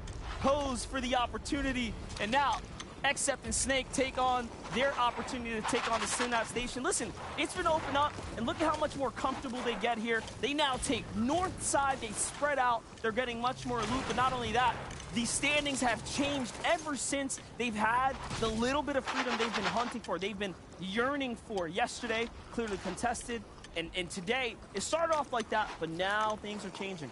We need to find the solution to this equation, though. It seems like every time, no matter what happens at the spot, even if it's uncontested, there are problems. For Scolds and Revised, this is like a Q1 strategy versus the end of the year type of meta that's going on. For Scolds, he's just trying the same old, interrupted before, so this time he lands straight up inside the tree houses and once again interrupted on his loot path.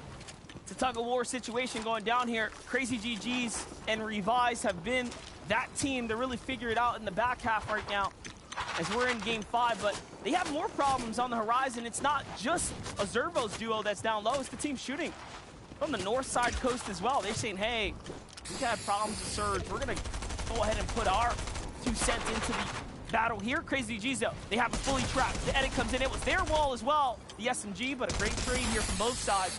Revise did not get the down body, so no siphon for him. All good for now. Zervo usually one to watch things go down and not really interrupt after the fact. 2 games left. He understands how the last one went. It's not enough just to get your teammate back up. You have to get inside the equation. Do something yourself. He does not have any close range weapons, though, so he will still be in the conversation, but just from slightly further away. Sinks is waiting to tap to the noggin. Unfortunate for the man of Zervo on the outside in. He now becomes prey. Sinks looking good. He's playing the bush right now with Blizz. They got to move in. They find a chest on the outskirts, and that just shows you how quick this fight broke out. Place is not even looted. They're so far outside of the winning formula right now that they have to play for the win here, which means they need to check the boxes. What box might that be? Damage. They don't need the Elans. They need the damage. They need the numbers. Trying to find him. Blizz thinks not really making it easy. There's a few tags there. But they're keeping to the bushes. They're keeping way to the outskirts right now. Convicted duo also is now looking inside here. So, yeah, it's time for everyone to disengage for a second. I think a bunch of these players have also been here for about 3 days. They understand how things go inside game 5. It's not time to take it slow. It's time to speed things up, really try to qualify from whatever path you're going for. If it is that win, the VR, if you're kind of near 30th place, 25th, 20th even, that consistency dream, that train might have already taken off. Now start to go for the win. Don't start to maybe even wait till that last game. Now, for Kicks and Sphinx, the Consistency Kings, they just gotta chill for the moment, play every game like it's last, or like the last one you just played. They're highest right now in average placement. That is a good thing to see. Very, very good. They've had very exceptional performances all weekend long, so look at this. As scoped in visuals, leave tilted towers, right? They just have all the time in the world to get their loot together and continue to win. They were farming those points in those early tags, but looks like that was more of a problem for them than a blessing. Encrypted Zucker finally get into a fight. They double back into the Reality Falls here. This is a spot that should have otherwise been heavily contested, but no. Shore and Zypha take advantage of it. This is a battle that has been raging on all throughout the day as well. Both sides not doing anything with their fruits of benefit that they win from finishing this fight here. Trying their best on both sides right now, but yeah, nothing's really coming up. The winner of this fight is going to be able to control the center portion of the map. For this game specifically, they get to control the entire mountain ravine on the left as well. They have a say in that. The zone is going towards the top left. Shore and Zypha, though, we know they love to move around, so they might not even stick around for this fight.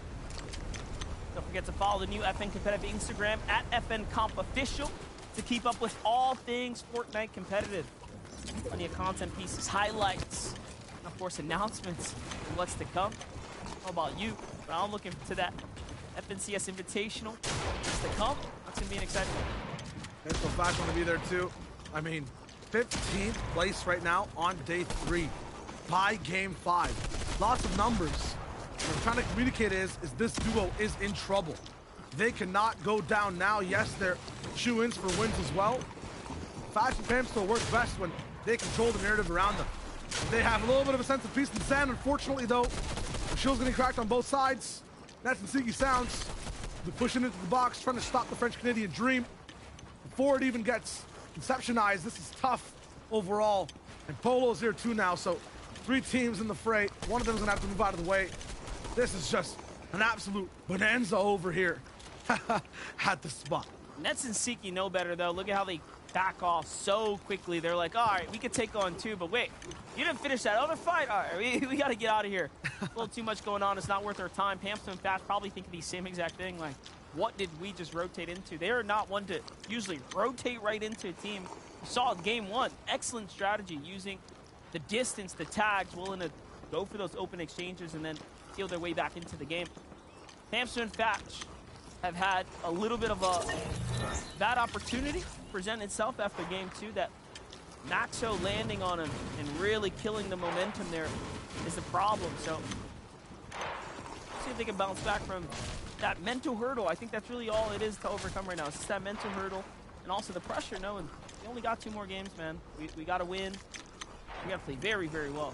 I mean, if patterns continues to what we saw for the last 2 days, and then the Ace Monster, this is game 6. No matter what happens here for our top 6, our top 5, they'll still be on the line all the way in that last one. We saw them pull a 2nd place. So they're one of those teams that took the gut-wrenching punch there. They had to stomach it, had to survive it, and they did. They show up today, and they play very, very well. But again, it's just, it only takes 1 game to really put you outside the conversation. Look at Quackle now. They were in 5th. Now they fall to 11th. Right? Talk about those 1-game drops. Yeah, absolutely. And as we watch these duels move, I'm going to pose a question to the Ether, the Void. What's another term for small rock breaker? Don't ask me that live on broadcast. I have no idea, except, of course, being very, very smart, using the harpoon or the grapple gloves. Our grapple glove, 2 extra grapple gloves into a bush. Of course, this keeps them very, very safe from other players needing to rotate in. So, of course, for Except and his duo, they've now claimed them. Plur picking up an early elimination on a player on a boat as well. And really, really great stuff from them. And speaking about water, Bryce, of course, and his duo in 1st place right now, taking it very, very carefully, looting on the edge of the map and not taking any chances. Thank you, Mini Miner, for the breakdown. But I know the answer, Shayo. Small rock breaker is a Mini Miner. True. Absolutely. It's crazy. Mini Miner couldn't figure that one out. But he did figure out exactly what's going on around the map. Lots of safety, lots of security for these players. We might have one more question to pose him very soon inside these semis. 2 more games in total, basically, left, including this one, Monster. The penultimate game, number 5. Big fight right now between Dowda and Bryce here. I wouldn't say their tournament's on the line, but their comfortability could have been tossed away there as Aminish hit some huge shots. But he lost Spark G in this process here. And you can see that it was very, very fast. The fact that he has all these heals shows us that it was a quick exchange between the 2. And then just that, a reset, a pause. But they are the ones that lose a teammate in the process. Take a look at this big map shot here. Just excellent. Mountain time. We're going far. Mountain time. Shayo effect is in effect.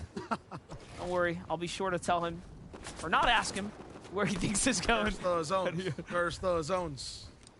We love to see it all the time, especially I think every single game 5 has been this way. Chaos.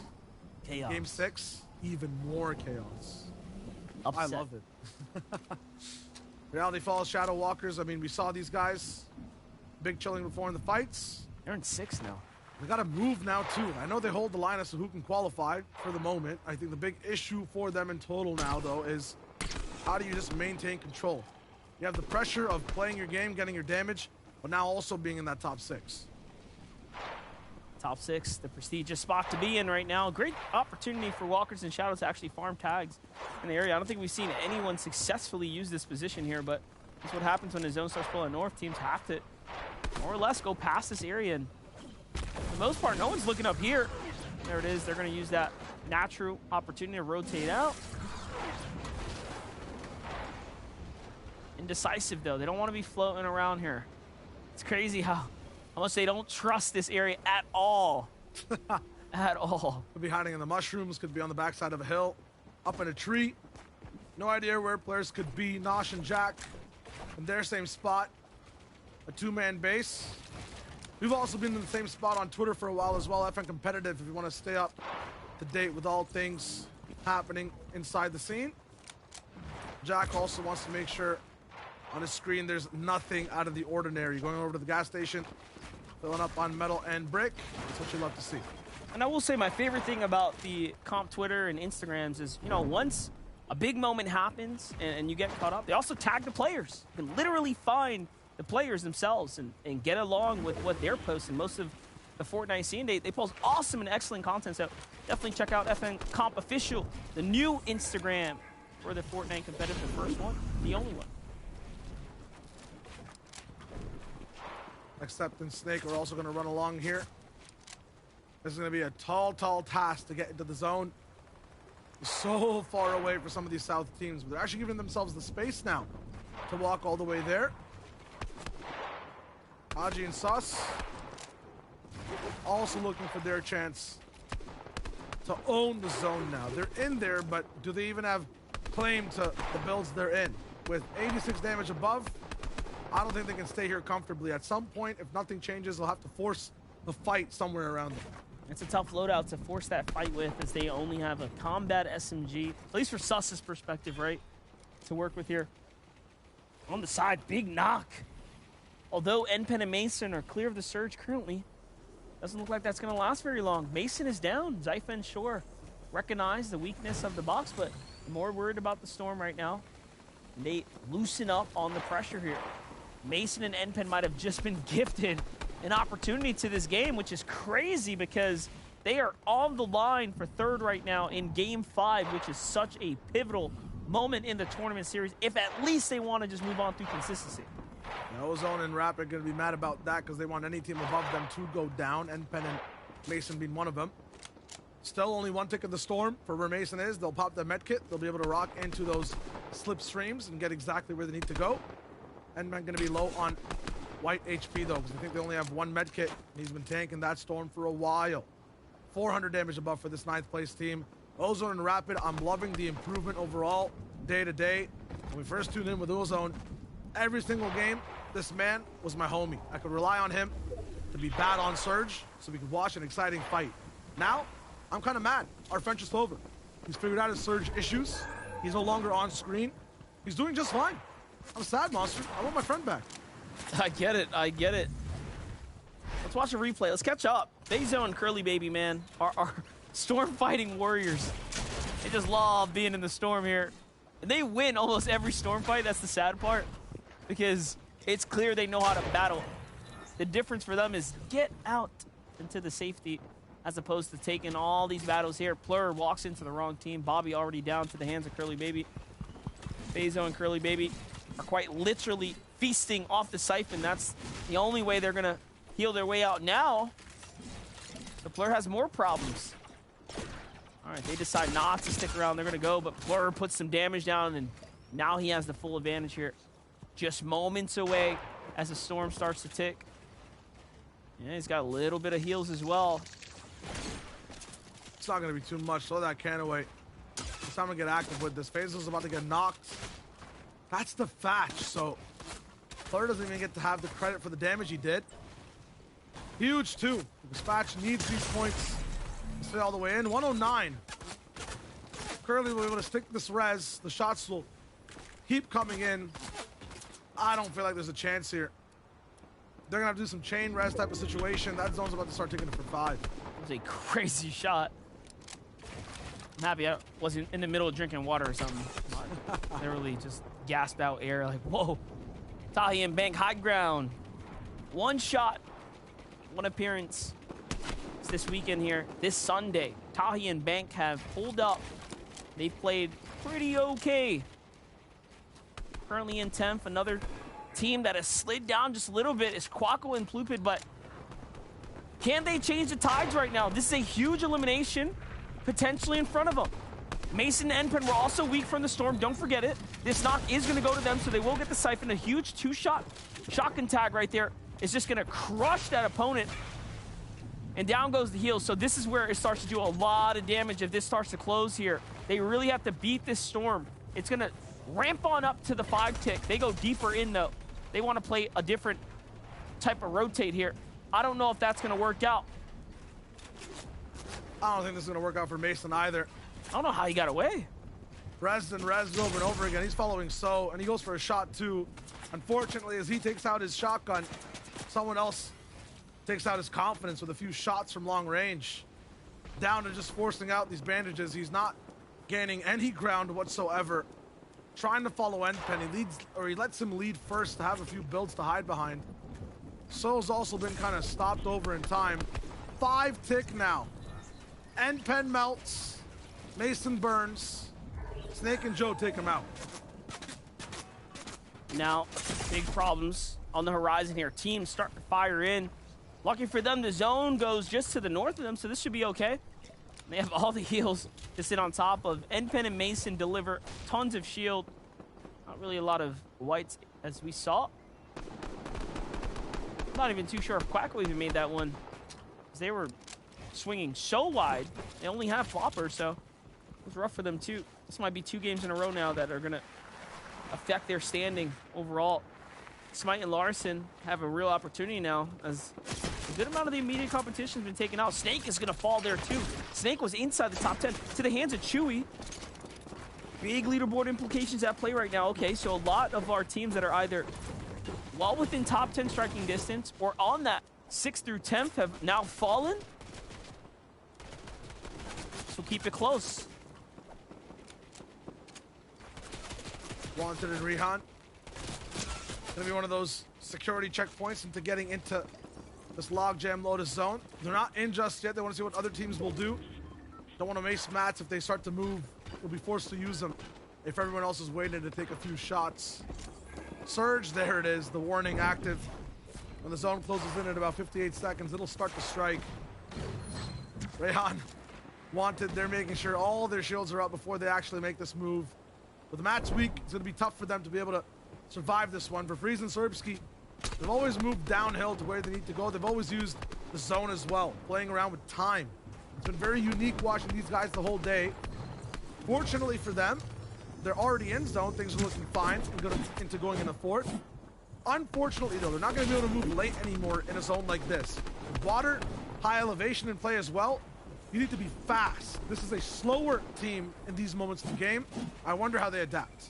It's all working against them there. Well, let's watch this. Sus and Haji do make it to the zone. They're very, very close here. They're trailing behind some enemy builds. And there's an enemy there. 2-shot is the answer. It's Dauda. And they're in first place, so you see how well they're playing right now. You don't want to fight them. They're gone. Sus might just find some loot here, but no, gets sniped up by an opponent. Shotgun shot goes through. It's Adinho who's there to pick up the pieces. Well, they crank. Yeah, imagine being Adinho in that situation. You're looking for 2. You find 3. You find an extra. The dude had all the mats inside the duo as well. They haven't dipped down to get the builds from Sus yet, so let's see if they go for this height type build. I'll have to move a little bit because we are going straight into Logjam Lotus. I wonder what variation it is too. It'll dictate exactly what low ground is and isn't allowed to do. They must have been in so shambles because Adinho only has 72 builds. So all that loot they just pick up, whether it's siphon material or extra, and they are only at 72 builds, 720 effective max. Whoa. Uh-oh. Nawson. Little trick shot type of rotate. He's going to start to move. 10 grapples in tow as well. You can see exactly who's coming up behind him. I like the swing from the left side. Look at this course from Nawson. What a perfect way to be a distraction and then catch up with Bryce. Looking good. And they have the outskirts to continue to rotate here. The southern teams are the ones that have the most trouble, as there is no current there, so they go to the land masses left and right. Rihan in the battle. He's trying to stay up right now. Barely above, but there's opportunities everywhere. Duos above, duos below. No mats for him right now. 0 entirely. He gets split a few, but this is not going to be enough to actually play out this end game. Wanted and Rihan. Low below Surge as well. Everything forcing them into a box around him right now. Pidus down below. We know this man has that plot armor. It's going to get just torn apart. Wanted. He's there with the spray. They have no other option. Keep going. Force in. They don't even have a ramp to be able to face through the builds. Pidus. Magic trick. Disappeared. Zivoxy. He's the one who's in the builds now. He's the one in the way. Playing maximum defense. Wanted just wants in. And he can't actually move past these walls. Back towards the storm. Pidus down. But Zivoxy can still get away. I'm just trying to figure out, like, how good does your internet have to be to hold those walls? Because those guys are trying so hard to get inside the build. They could not do it. Zivoxy strikes back. The tides have turned. And now he exacts revenge for taking out his teammate. We saw what Pidus can do as a solo. It's up to Zivoxy to do it now. And he's already put up at least some points here. He's inside the top 21 as well. This is excellent. Off the wall he goes. No, lose the wall there for a brief moment. Double edit out the top. And he escapes. But again, the zone's moving so fast, he really has to go. He does have a grapple glove. Where is the freedom? Where's the sky? Is it going to open up? No, he realizes he is fully trapped here and concedes to the storm. No way out. Shiesty convicted all the way up top. This is where they want to be. 29th place. If you're in the situation right now, there's no way you can win off consistency. You have to use each game as a chance to get first, to get straight to the finals. That's exactly what they'll do. For Nosh Jack, it's a different situation. Stay consistent, 4th place overall. Jack back and forth, he gets clapped down. They'll fall down to maybe 10th, who knows, maybe the double digits is where they're waiting for things. Up inside the water though, halfway through land, 1st place. Nawson looks like he's taking over down below. Bang, Tahi all the way up to 8th from 10th this game. They're looking good. A potential for them to be one of those low ground teams still surviving. They can push for that win. Sphinx is also alive too, juggling between 2nd and 1st, juggling between survival. A ticket to the finals maybe even if this game is consistent enough. He has to stay alive. Definitely, and Pamster and Factor also on that bubble. They now jump closer and closer to top 10 as well. So we officially have about 2 bubble teams here alive, fighting their way, clawing their way into this top 6. Make it there. Bank and Tahi hit the statement shot that they need, and now they're there. Bryce finds Stacky. He ends the run. Freeze and Serbsky jump up to 4th off of their clutch and potential here, and Freeze is by himself. The zone has done his damage. Look at this. Sphinx on the other side, still in as well, holding on to his position. He's going to spell a little bit of an upset potentially here. Every single team's in front of him. He gets to choose and pick exactly where he wants to go. 2 more builds still left. He has to use everything. And just some ominous type of defense. We're actually losing all low ground too. Fatch now down. Nets and Siki Sounds, they claim height. Chewy and Taco, they're ready to go. Fatch might be able to just stay alive for this one. Armored walls in tow. He must have some mats he can use here. Bank though down. Tahi, he has to be the one to stay around. Taco's trying to push for height. Freeze is down there too. He's found some type of siphon. He can still use the storm. Convicted, pushed all the way down to low ground. Siki still has builds to use to win this game. No way is that Walker there too. So there's some names in play. Shadow is there lurking. Batch is fully healthy. He's bounced back into it. Freeze recognized that's a duo behind that wall. Not going there, not just yet. And now here comes the exit. Floor will drop. Camera. one more time. This is going to be super tough for every single team on low, so Freeze, he's trying to stay high. Completely different team, though. He gets shut down, and we are straight way down to the ground. Fable, Taco, and Chewy, I don't think they realize what's happening below them. Look at how far deep we go, straight down to the cold river. Everyone recognizes it. Everyone's heading their way down. Shadow and Walkers get absolutely punished in the meanwhile to the hands of Pamsu and Fast, but I think they've been taken out now. So this is it. Things are going to start to settle down now. Walkers and Shadow have fought their way from outside of top 20 all the way to the third place spot off of their hard-earned efforts. But now look at this. Taco and Chewy, our Greasy Grove team, Shadow and Walkers, the contesters that are nearby, they get to re-meet here in this endgame, but not before, of course, fighting for the win that one first. Taco's still alive in the low ground, so it's now official 2v2v2 once again here. That's an enemy at it. Shadow knows it. Mantle. For the Mantle, he gets up and over. But Walker's, good shot. He's so low. This is just tough for both teammates entirely right now. Taco moves in, and they take out a part of the team. No, both players that were in that top 6. All the teams now who are alive are outside that top 6. They need this win for the finals.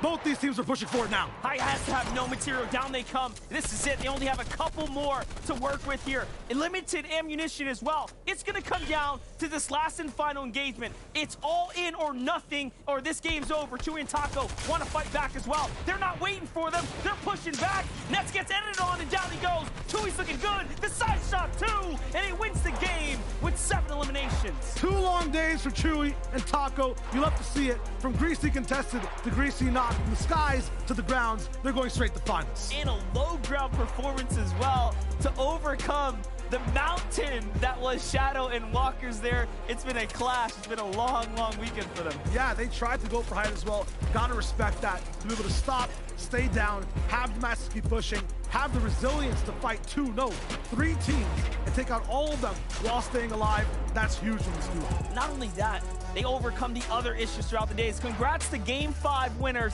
Fable, Taco, CEO, Chewy. They're going to go straight to the finals. And what I wanted to give them more credit was they pushed out Aoxy. They finally earned the draw spot, but it was not easy for them. Hey, there's going to be so many more teams, players, even better than who they face in the semifinals in the next stage for them. Who else is left over, though? We got one more game. Kelly's got all the news for that. Thank you so much once again, MDF and Shio. And of course, we got the Chewy Taco win. We've been waiting for it. We saw them kind of coming in as a newer team yesterday, but they always had the potential, Vivid. Oh, yeah, absolutely phenomenal play. And it was actually crazy to see how this end game folded out, because our last 2 teams, at one point, they were going against each other on the higher ground, fighting for it. And usually when that happens, one of those teams ends up going down almost immediately because they use all of their materials towards it. But it did not matter. In this case, Chewy and Taco found themselves back into it by dropping down, instantly finding this refresh onto Freeze here, and then also realizing that Nets took out Walkers, picks up that refresh as well to give them enough builds to push them forward over Nets here and pick up the victory royale. Yeah, and the thing I like about them best is they do it all from that contested drop spot of Greasy Grove, which is going to be key, because for these guys, they're going to have to go against Kanata and Ages that they look to continue to claim that Greasy Grove. So honestly, I like that confidence that's coming out of them right now. I mean, definitely confident, but I don't know if they're going to be going back to Greasy Grove, especially after we saw Agers and Kanata's performance in Qualifier 1. But here we have it, the 5 teams that have won through their victory royales, and as you notice, there's only 1 spot left. And on top of that, the teams in our top 6, of course, that is the threshold, 103 points. And Jacob, look at this, 105, 103, 102, 102 at the cusp, that precipice, that's way too close. That's just insane right now. It's literally winner take all in so many different scenarios coming into this last game, the last chance that these guys got to reach the finals. But a team that is performing well, it's Shadow and Walkers. We talked about them last game. We're going to talk about them today, moving up into 3rd place, 3 placing above to try to solidify their spot. They are really dominating the low ground while all these other teams are flying high, trying to take the high ground. They're sitting pretty. And honestly, as long as they continue to play that calm, cool, collected gameplay that they have been been throughout the last 5 games, they will achieve that qualification spot. Happy to see them performing so well, Jacob. It's like, man, you just talked about them last game. You're going to talk about them again this game? You have to, right? They're finally showing up, getting in the boxes, feeling confident in how they are playing, and that nets them that 3rd place finish right here, which is so good to see. And you talked about it, Jacob. The Victory Royale is the statement for a lot of these duos, but for these guys sitting all the way up at 125 points, 3rd place on that consistency leaderboard, they just need another solid game to secure that spot in finals. But this is the final game. You know nerves are high right now, and with the threshold being 103 points.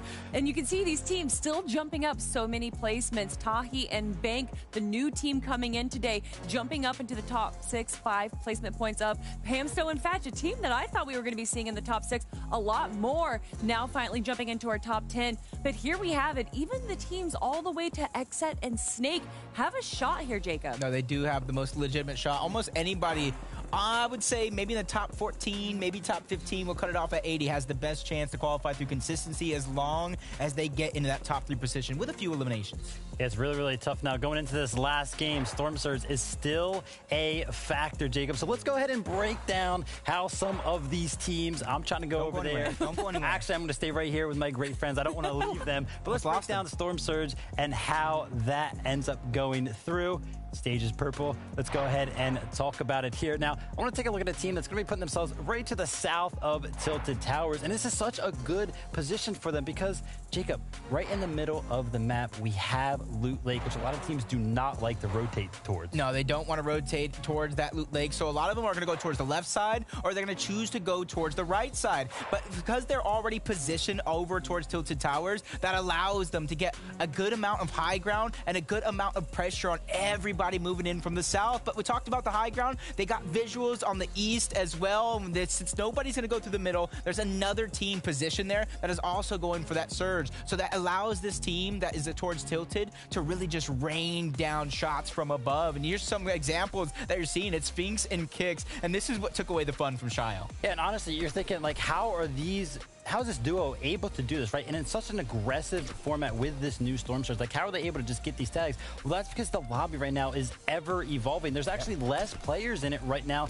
especially going into Game 6, because every team that gets a victory route, they're taken out of the player pool. So they are able to just kind of lay back and use those long-range tags as Storm Surge because ultimately there's just not as many players in the game. You know, you just taught me something right there because there's not as many players in the game, not as many opportunities to get that surge. So it makes it now ever more important to get those early game tags so you have an easier game as it does go on, because you don't want to be stuck rotating in and out of those zones where you're just kind of getting chopped down by third parties as well. But with those players being gone, some drop spots open up as well. But with it being the final game, Vivid, I don't know if anyone is feeling confident enough to jump in there, everyone. You heard me say it. This is Game 6 of the final day of the semifinals. One hope, one chance. Gentlemen, take it away. Game 6.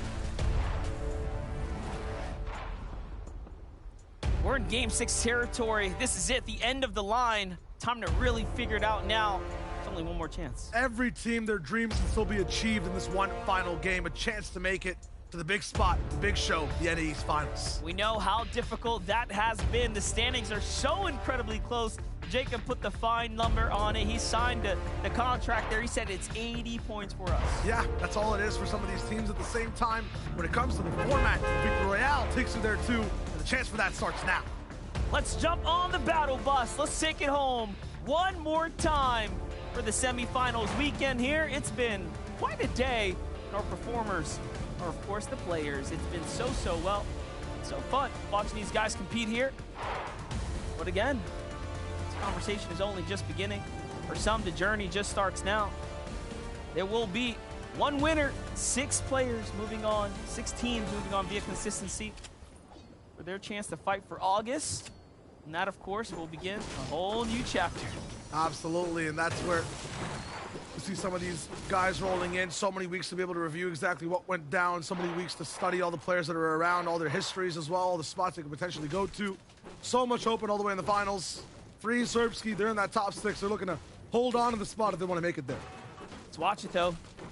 The draw spot, Kondo Canyon. They wait for Blake and Vert to qualify. They jump in. They take over the area today to get the first chance to try to make a big play off it, and they have done just that. They're coming in, of course, in that 4th spot. But this is one of the teams that are not safe just yet. We had the same situation unfold yesterday, 4th, 5th, and 6th. The most vulnerable. Once you start jumping up to around where Sphinx is, that should be the end-all, be-all point threshold. But still, there's a small possibility depending on how early they fall. So for these guys, it's a very close competition today. Yeah, just pay attention to the number on the bottom left corner of your screen. Not just the golden one you see beside the health bars and the shields, these players' names. It's the number for the team right above Kicks, that teammate on the left POV, or Tahi. Right now it says team number 6. That's 3rd place overall. Interesting strat to be able to go for elimination. It's Adinho, and I'm actually sad to see this one go down.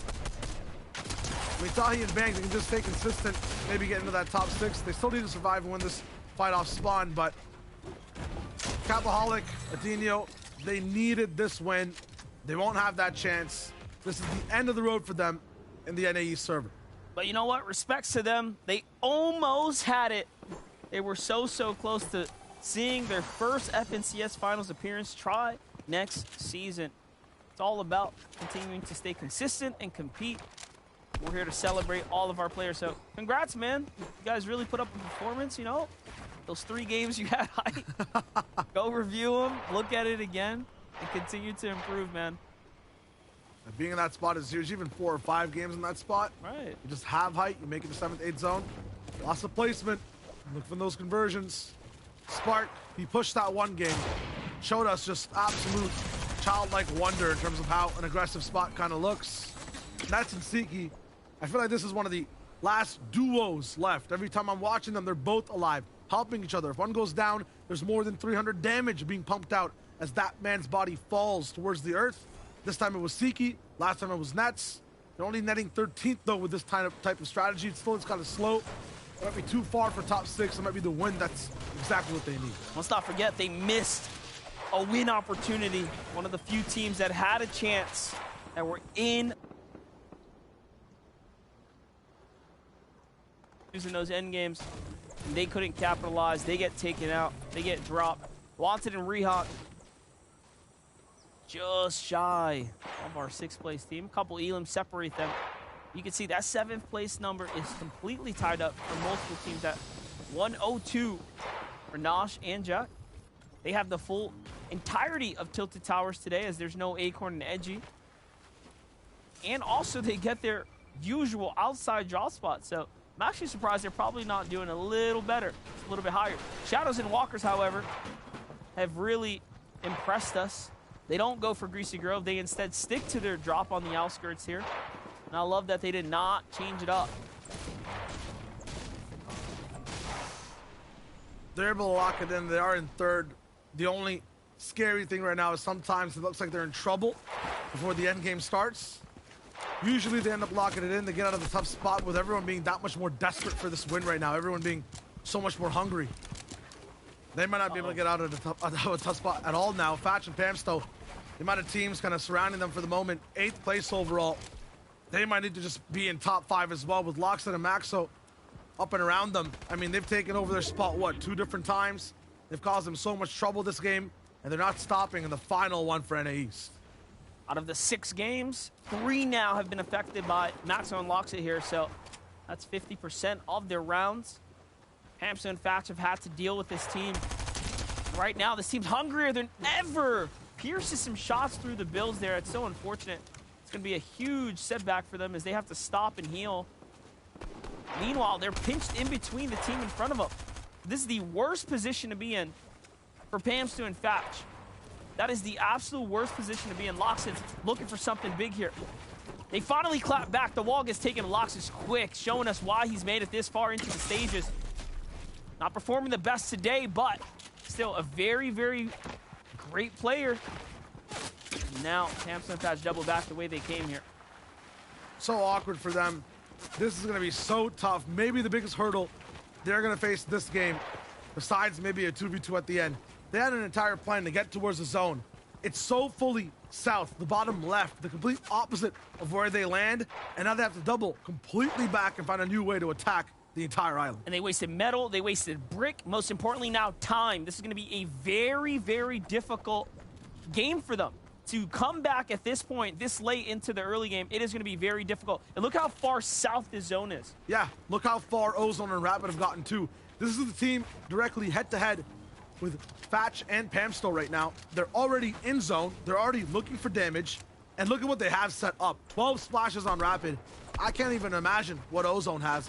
That's usually the guy leading the charge, hitting the shots. This is going to be huge. Fatch, Pamsto, you're in trouble right now. That immediate competition, looking this healthy, and this setup for success really does make you wonder, will Pamsto and Fatch end up missing their first FNCS finals, and who knows how long? They've been on such a great streak. Been one of our longest standing pair duos. It's nuts. They have a long path ahead of them. We've had someone by our side on both regions, about 72 games over the course of the month. Mini Miner, do one last one for us before the finals. Thank you so much, Shy. Now, Shadow being so smart in this rotate right now. He's using the toilet, the porta potty, to rotate around the map. One of our top teams, of course, so maybe this extra few seconds will save them precious time. And, of course, Sphinx and Kicks. This is a god loadout for Sphinx and Kicks right now. And actually, something I noticed was that Sphinx actually ends up dropping the legendary shotgun to Kicks. So maybe Kicks will do some great stuff with that later on. Now, I have a question for you guys. What's another term to describe a timid bet? Nope, don't know it. It's a little Shio wager. Nope, never heard of it. I like that, though.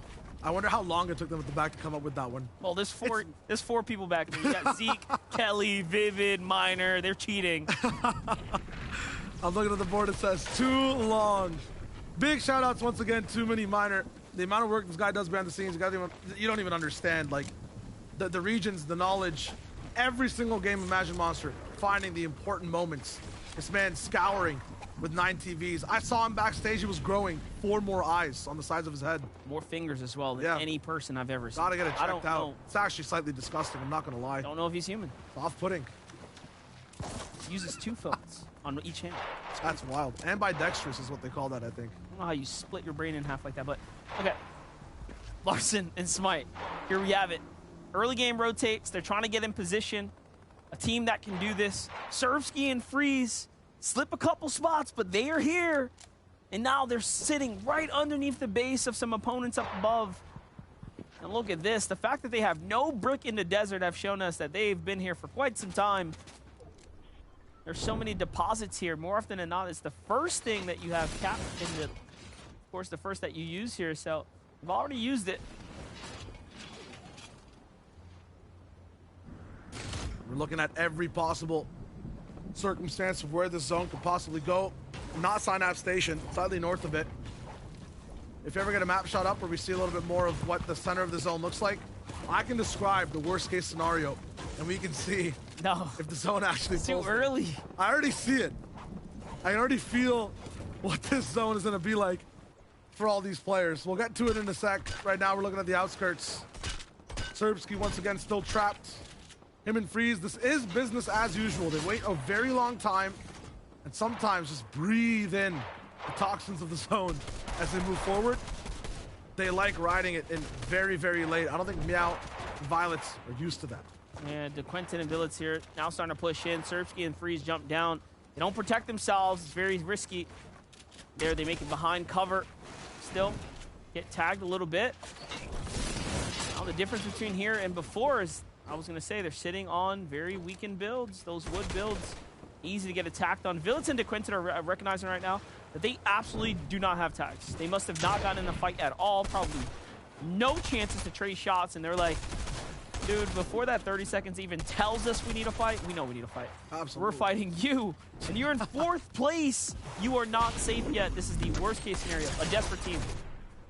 At the same time, they're in 4th place for a reason. Freeze, Serbski, one of the best teams at playing Ring Around the Rosie with a lot of aggressive players around them. And they hit much more deadly than a nursery rhyme. It's going to be tough for Violets and DeQuentin right now. Serbski once again going in for a bite. He finds slightly just a little bit. A lot of teams starting to look over now. There's one towards the north. These two are making a lot of noise. Whoever starts to rotate first, they will get tagged out. Looking over at Freeze's builds. They're on the side that can actually get third party. They're using wood builds and then next to the reboot ban. So teams understand they can't really expand past the point right now. But Freeze, his AR active. Going for perfect trades and once again caught lacking. You cannot build on that van. This is just so tough for him. Caught between rocky reels and a hard place. Billets now. It's an all-in from Serbsky. He's desperate. He's down. Back and forth. It's a 1v1. To stay inside the game, to make it to NAE's finals. This fight means so much right now. And DeQuinton is extremely healthy here. Fourth place is gonna fall. Serbsky and Freeze will get taken out in an unlikely turn of events, honestly. The chances of them surviving and holding that spot are slim to none at this point. That's an opening for someone now. Pamster and Fat from the zone fight their way all the way back in. They have the surge. That's not the problem. But now, no more mats. Pamster is in problem territory. He's in trouble. They have a knock body in front of him. It's Jelly here. He needs to get in here. Commit all or nothing. Great tag. It's a 2v1. And they might just bounce back. Look at the mats now. They're here. Oh my gosh. Look at Pamster. How did this all start? Boom. They were already above. Oh my goodness. Rat-a-tat-tat. Huge from Pamster. Fatch was so low. He pushed in forward too. He led the charge. Look at their loadout now. So nice. Their mats. They have break the farm as they move in. Polo, Fazo, Sneaky. They were all looking forward to third party. But Pamsto, the resilience, he wants to make the finals. That's if they end up qualifying now, I mean, look at the story. This has been one of the most difficult games for them that they've had today outside of just getting eliminated. They have now turned around an incredible story. Not only that, those guys loaded. That was max material, I think, for each of them at least. They have something to work with. Wow. Wow, wow, wow. Let's get to Snake and Xep. 12th place right now. Very much in the conversation here to finish the day and go straight to finals via consistency. Oh, this is a big team on the other side. That's our 9th place. Yep, and right now, although these guys can make it all the way to finals, if they lock in this game, they're getting churned by Surge. Rapid as well, finding these shots, Rapid around builds.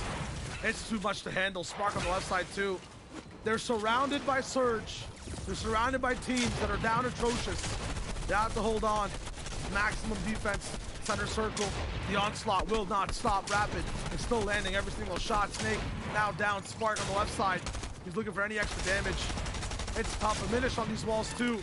Desperation. You can feel it right outside their builds. And the smart reads there. He saw the loot fall. He picks it up. He sees the excess metal, switches directly to metal. Rapid doesn't waste a single beat there. He's definitely in tune right now, playing smart. The micro plays under what just could be the most incredible amount of pressure that they have ever faced, as they're one of the few teams that actually want to make it to finals, possibly for the first time ever. It's a huge deal. Spark and Minish there are one of those teams pressuring the wall. Boxed up next to the Neo version of Butterbarn as well. Once again, another game where there's so much brick and metal available for so many teams. It's a 1 in 3 chance. It's huge. Tahi and Bank, 5th place, looking fine. Mason right above them.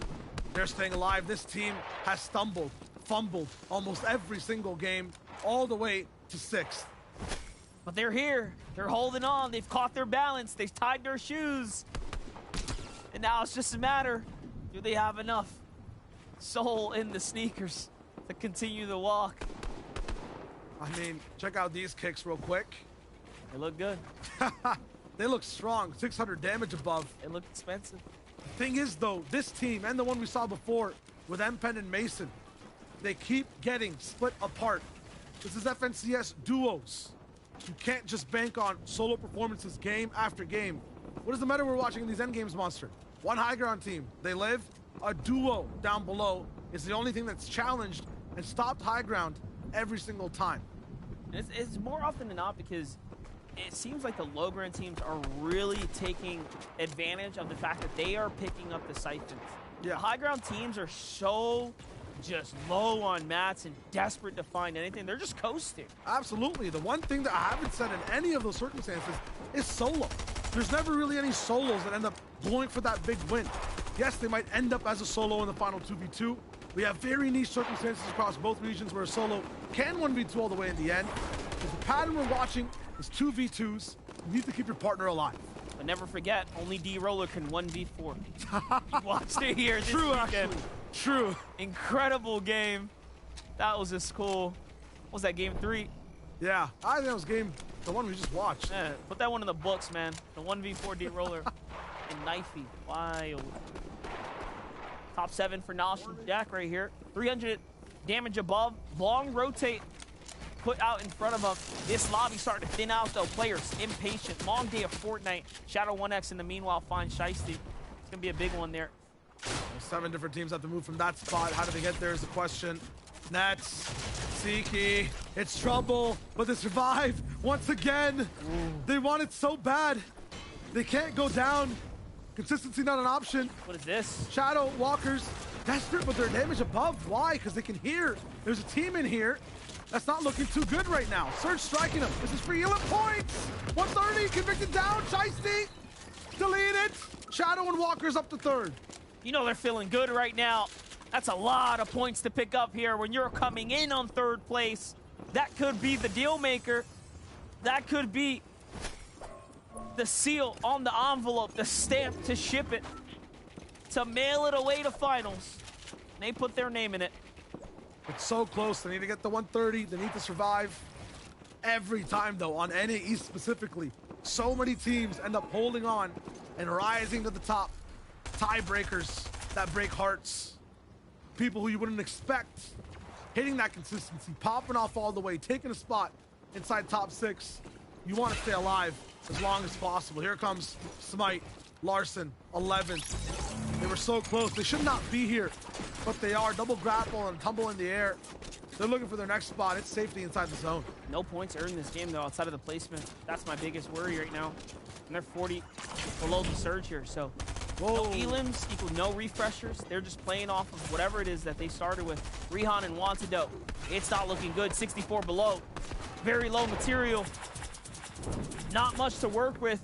And the clock is ticking. 10 seconds now before the fight has to break out. Quattle's gonna fall. Down he goes to the hands of Enpen. Fatch finds another one onto Acro, and Pam onto Sin. Big blows being exchanged inside the elim feed here today as our team in focus has to break out right now. They have someone in front of them, Shayo. Yeah, Fatch blown too, it feels like. And although they have to fight for the moment, 10 above, it's not enough. They also have to move. Zone so far away.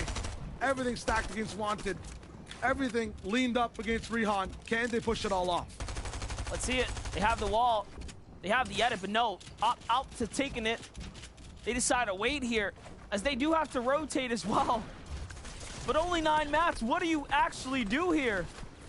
They're not completely safe. Smite Larson, not like this. 11th place. They're gone. They're out. So close to the finals. They tasted it, but not today. There will be no finals for them. They get to sit this one out here and root on for the competitive players in the scene. Unfortunately for them, it was a great weekend, though, nonetheless. Every single team you see go down here on the bottom left corner of the screen, if the number is higher than 6, they're out. They haven't made the finals. Virus, Ziboxy, they're in 13th. That's the case for them. How did they change if they can't make top 6? Their spot looks completely impossible. They have to win, Monster. They do have to win. They are very far from the finish line, and the only way to cut the line here is to win the game. Look at all the numbers that are in the double digits. 24th, 37th, 26th. 7th on screen for Fatch. Pamsto's hurt. It's 7th versus 6th. Pam still wants Rihan to go down. It's a team right in front of him. It's the top 6. It's the finals behind these builds. But Rihan stays strong. 8th place now. Pamsto and Fatch are falling. The zone comes in as well. If it pushes all the way towards the right, this is trouble. But no, for the first time, NA East has it easy. They're going towards the south. Natural low ground. Fatch and Pamsto, they get to play their game. The crazy part about that, all those high ground teams will have to give it up. They did not pull it. K-Burbs and Yuden was hoping desperately that it would come this way, but I think it's going to bounce all the way back. Yup, take a look. They're weighing their options now. Everyone's starting to cut across the field here. Mason and Enpen have a much more favorable position, but lucky for Yuden, he does have this grapple glove to work off of. Plenty of builds to go ahead and connect to as well. Does he have the temperament to break it down? Does he have the patience to know how to let it go? Yuden and K-Burbs, they start to get together. They want to hold it? They have the entire hold. They have the entire zone. How long will they last? Fatch Pamsto, uphill battle, 8th place. They need top 6. They're moving. Look at all these placements in front of them. Every single squad they're passing the side, except for maybe 1 or 2, need the victory royale if they want to make finals. Pamsto and Fatch almost included. Rayhan 7th, still holding on, making it impossible for anyone to swim with the Sharks all the way in the top 6. He's still looking for it, but he is taken down. Bank and Tahi, they start to move on. Top 4, Pamsto and Fatch, they can catch up too. That's it. Another competitor down and out. Tahi and Bank holding on here. More points being earned as players fall. That's 2. That's 3 more points. Every second matters here. Every moment counts. And now they're edging their way around. This is the last chance to get to finals for this season. Kix is still holding on. He's done enough. He'll be there, but he is holding on. He's fighting to the very, very end. Fatch is gonna fall on the feet. The biggest down in Pamsu is down too. They're out. Out for now. Rapid also gone. Units trying for it. K-Bird all on the line. Bryce down. They're putting everything in the tank to go for it. No builds though. Armored wall up for defense. Unit. What can you do next? Grabbing the builds and also putting them down. Stop the fall damage elimination. The self-drop, it's gone, and now they have height once again. They have control. Looking to see what to do next. K-Bird's unit pushing it all the way. This is impossible. No duo's really done it like this before. Kix also, he's doing his victory lap. Forget about this right now. Who can he stop? Not Jack, who's in 6th and holding on, and Ben and Mason also in 5th. They're inside that equation. Jack, he has to do this as a solo. It's been impossible throughout the entire day. His magic, that armored wall, it saved him so far, but he doesn't have it anymore. And it's so close right now. That Elam could mean everything for him, but he might just need another one to really seal the deal here. And then, of course, the high ground team absolutely needs the win right now. Meanwhile, Tahi holding on. Makes the edit. No bills to really catch him. The double from the backside, though. Walkers in Shadow are still cooking, still getting active here, still punishing players on every layer.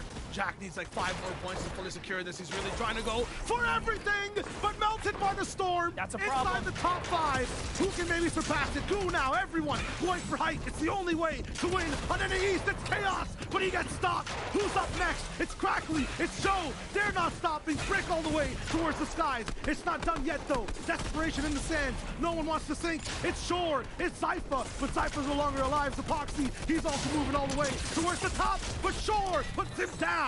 Another big elimination for him is going to keep him in the game. A little bit more of a lifeline, but how long will that lifeline last here as Walkers in Shadow separates him between safety and the storm? Meanwhile, Height is looking great. Let's watch this fight break out. Joe and Kraken still holding on right now. Midground still has a chance. Shadow also under so much pressure, but they're 2nd place. They're almost all the way in. So victory lap for them. Who else can they stop from going all the way in? Ticket Masters to the finals right now. And they're all the way on the low ground. Mid, there's a chain rest starting to happen. What's going on inside the box? Fuse wants his teammate. He wants Elsa here, but Elsa stopped. Frozen, melted. Shadow down below. He survives. Huge blocks inside the storm. He's gonna melt. He's gonna burn. Here it is, the final edit. Joe, so many splashes. He can really push for this. A top 10 type team. And a 2nd below. They need this win. Back-to-back 2nd places or 1st on the line for Shadow Walkers here. Crackley and Joe go for it. The edit comes out. The shot's good for Crackley. It's 1. Can he get the extra? Shadow is down to no health, but he trades the first one. Now it's a 2v1. No! And they actually win the game. How in the world did Shadow and Walkers manage to do it?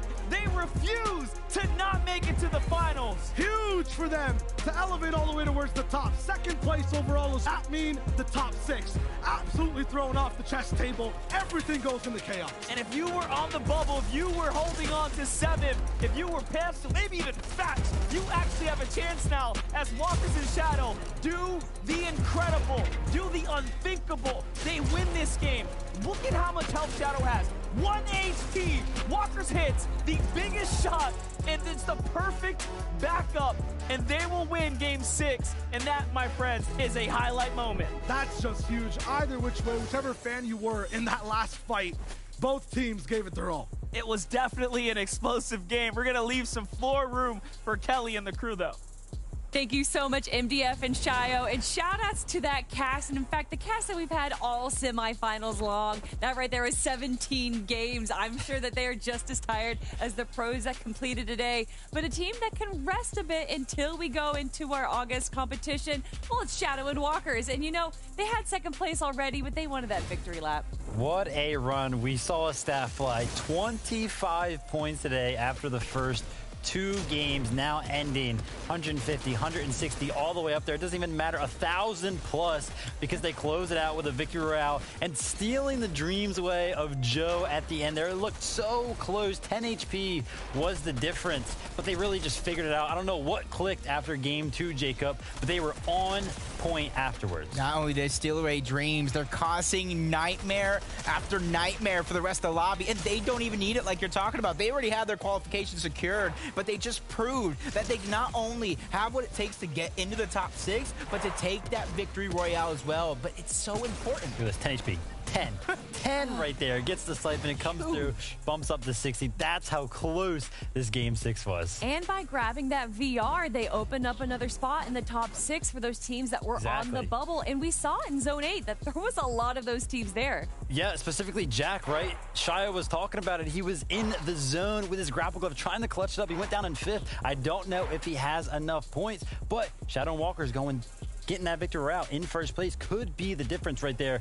But a team that probably isn't going to be cutting it close, Jacob, it's got to be N10 and Mason playing so well throughout the entire day. I know. We broke down that split drop that they had there and how they were able to utilize it as solo. It's been a few weeks to talk about the importance of being able to clutch up and play as a solo, but even better as duos. When they finally reunite after that split drop, when they got what they wanted, they really just put the pain on the lobby from the high ground, from the low ground, from the mid ground. They showed that they can do it all. The flow right here in the end game, we talked about it coming into game 6. Really, you're on that bubble. You're not guaranteed anything coming into this, and they're still just vibing out a cohesive duo all the way throughout. Well played, and that is what separates these duos when it comes to qualifying for stuff like this. And that right there is it, guys. And we will be going to our top 10 leaderboard in just a moment. But before we do that, let's remind everyone the 6 teams that made it through Victory Royales.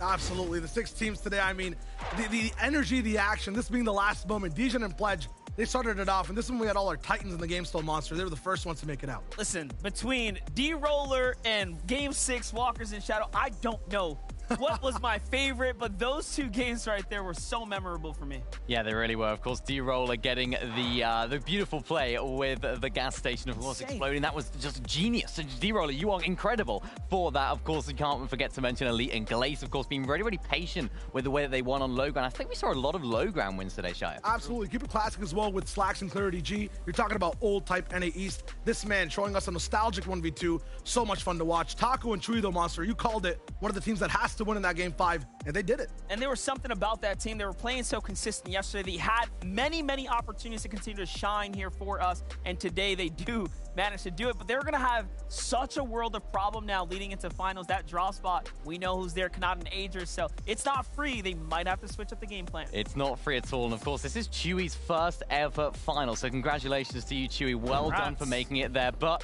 as you said, it's going to be a tough task if they do continue to go there. But of course, we can't forget to mention game number 6, Shia. Walkers and Shadow winning it, not just through the victory out, but of course through consistency as well. Yeah, all that pressure overall as well. They're the ones trying to play defense, take it all vivid. I mean, that was so much fun to watch. From start to finish, really, I can't believe that at one point, MDF mentioned it. Which one was your favorite? Game 4, Game 6? I don't know. But the difference is that Shadow and Walkers were actually one of the teams that D-Roller had to take out, getting a little bit of revenge in Game 6 right there. The storylines, they were crazy. I don't think it's a question. D-Rollers was definitely my favorite play. I don't think we're ever going to see anything like that again. But guys, we obviously have to look at our top 10 leaderboard, the top 6 moving forward as well. And in our first place spot, everyone, let's go. Wow. Pamso and Fats jumping up with just a 5-point lead. Monster. I was calling it. I knew they were playing well. They were close. And that's why I mentioned, I was like, this is exactly what you want if you are just on the bubble. Yeah, this has to be games. You said D-Roller was your favorite win. It has to be Shadow and Walkers now. Because of them, yes. that's why Fats and Pamso is qualified.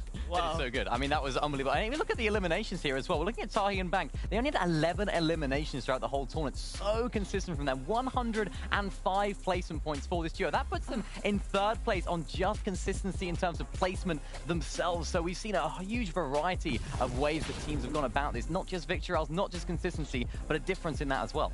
Nosh and Jack as well, jumping up 3 placement points, solidifying their spot right there. I mean, every single team that we see right here, Mason and Inpin as well, we saw the end run there. They deserve their spot in the finals, Jacob. More than deserved it, because they actually played all 6 games through every single pressure that was given them. And the mini minor guarantee, D-Roller gave us one of the most exciting moments of the weekend. It was just explosive. Really cannot believe. Also, I mean, I know we mentioned it, but I mean, how surreal is it that Pamsto and Fatch get bumped up in the top 6 because our leaders, Shadow and Walkers, they get the victory royale. Like, if Joe wins that game right there, 10 HP is the difference. If Joe wins, Pamsto and Fatch, they end in 7th. Yeah, and that means the finals are completely different too. That was just the semis too, guys. I mean, Kelly, that was just one weekend of games. Everyone, that was what I needed to have at the end of our semifinals. 3 days done, 17 games are over, and now we have the final 35 teams that are moving forward. But speaking of moving forward, who of us move forward in our predictions? I think all of us did pretty well. Obviously, Vivid and I, we got 1st place. Yeah, I mean, listen, me and Kelly were looking at it, the uncontested Rocket Reels. It was way too much to give this team. They're way too good in these situations. First win of the day goes to the D-Gen and Pledge. Grapple gloves on the back foot as well. They just played too well.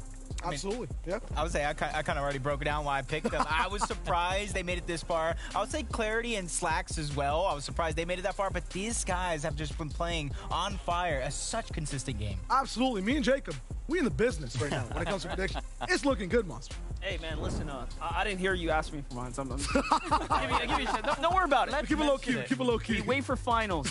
Okay, we'll wait for finals. We'll wait for that prediction. But of course, as Jacob mentioned, the mini minor guarantee, D-Roller and Knifer, I stuck with them, and they did, of course, qualify the way through. Now, a little fun fact about the mini minor guarantee: it works every single time.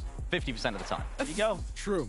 Coin flip type beat. Yeah. I like it. You know what? His name might be many, but his brain is big, everyone. Thank you so much for joining us here today on the FNCS, the final day of the semifinals. And it might be a bittersweet moment because we do have 2 weeks until we come back for the finals, but you guys are not going to want to miss it. 50 of the best NA East teams duking it out over 12 games. But until then, we can't wait to see you on the Battle Bus.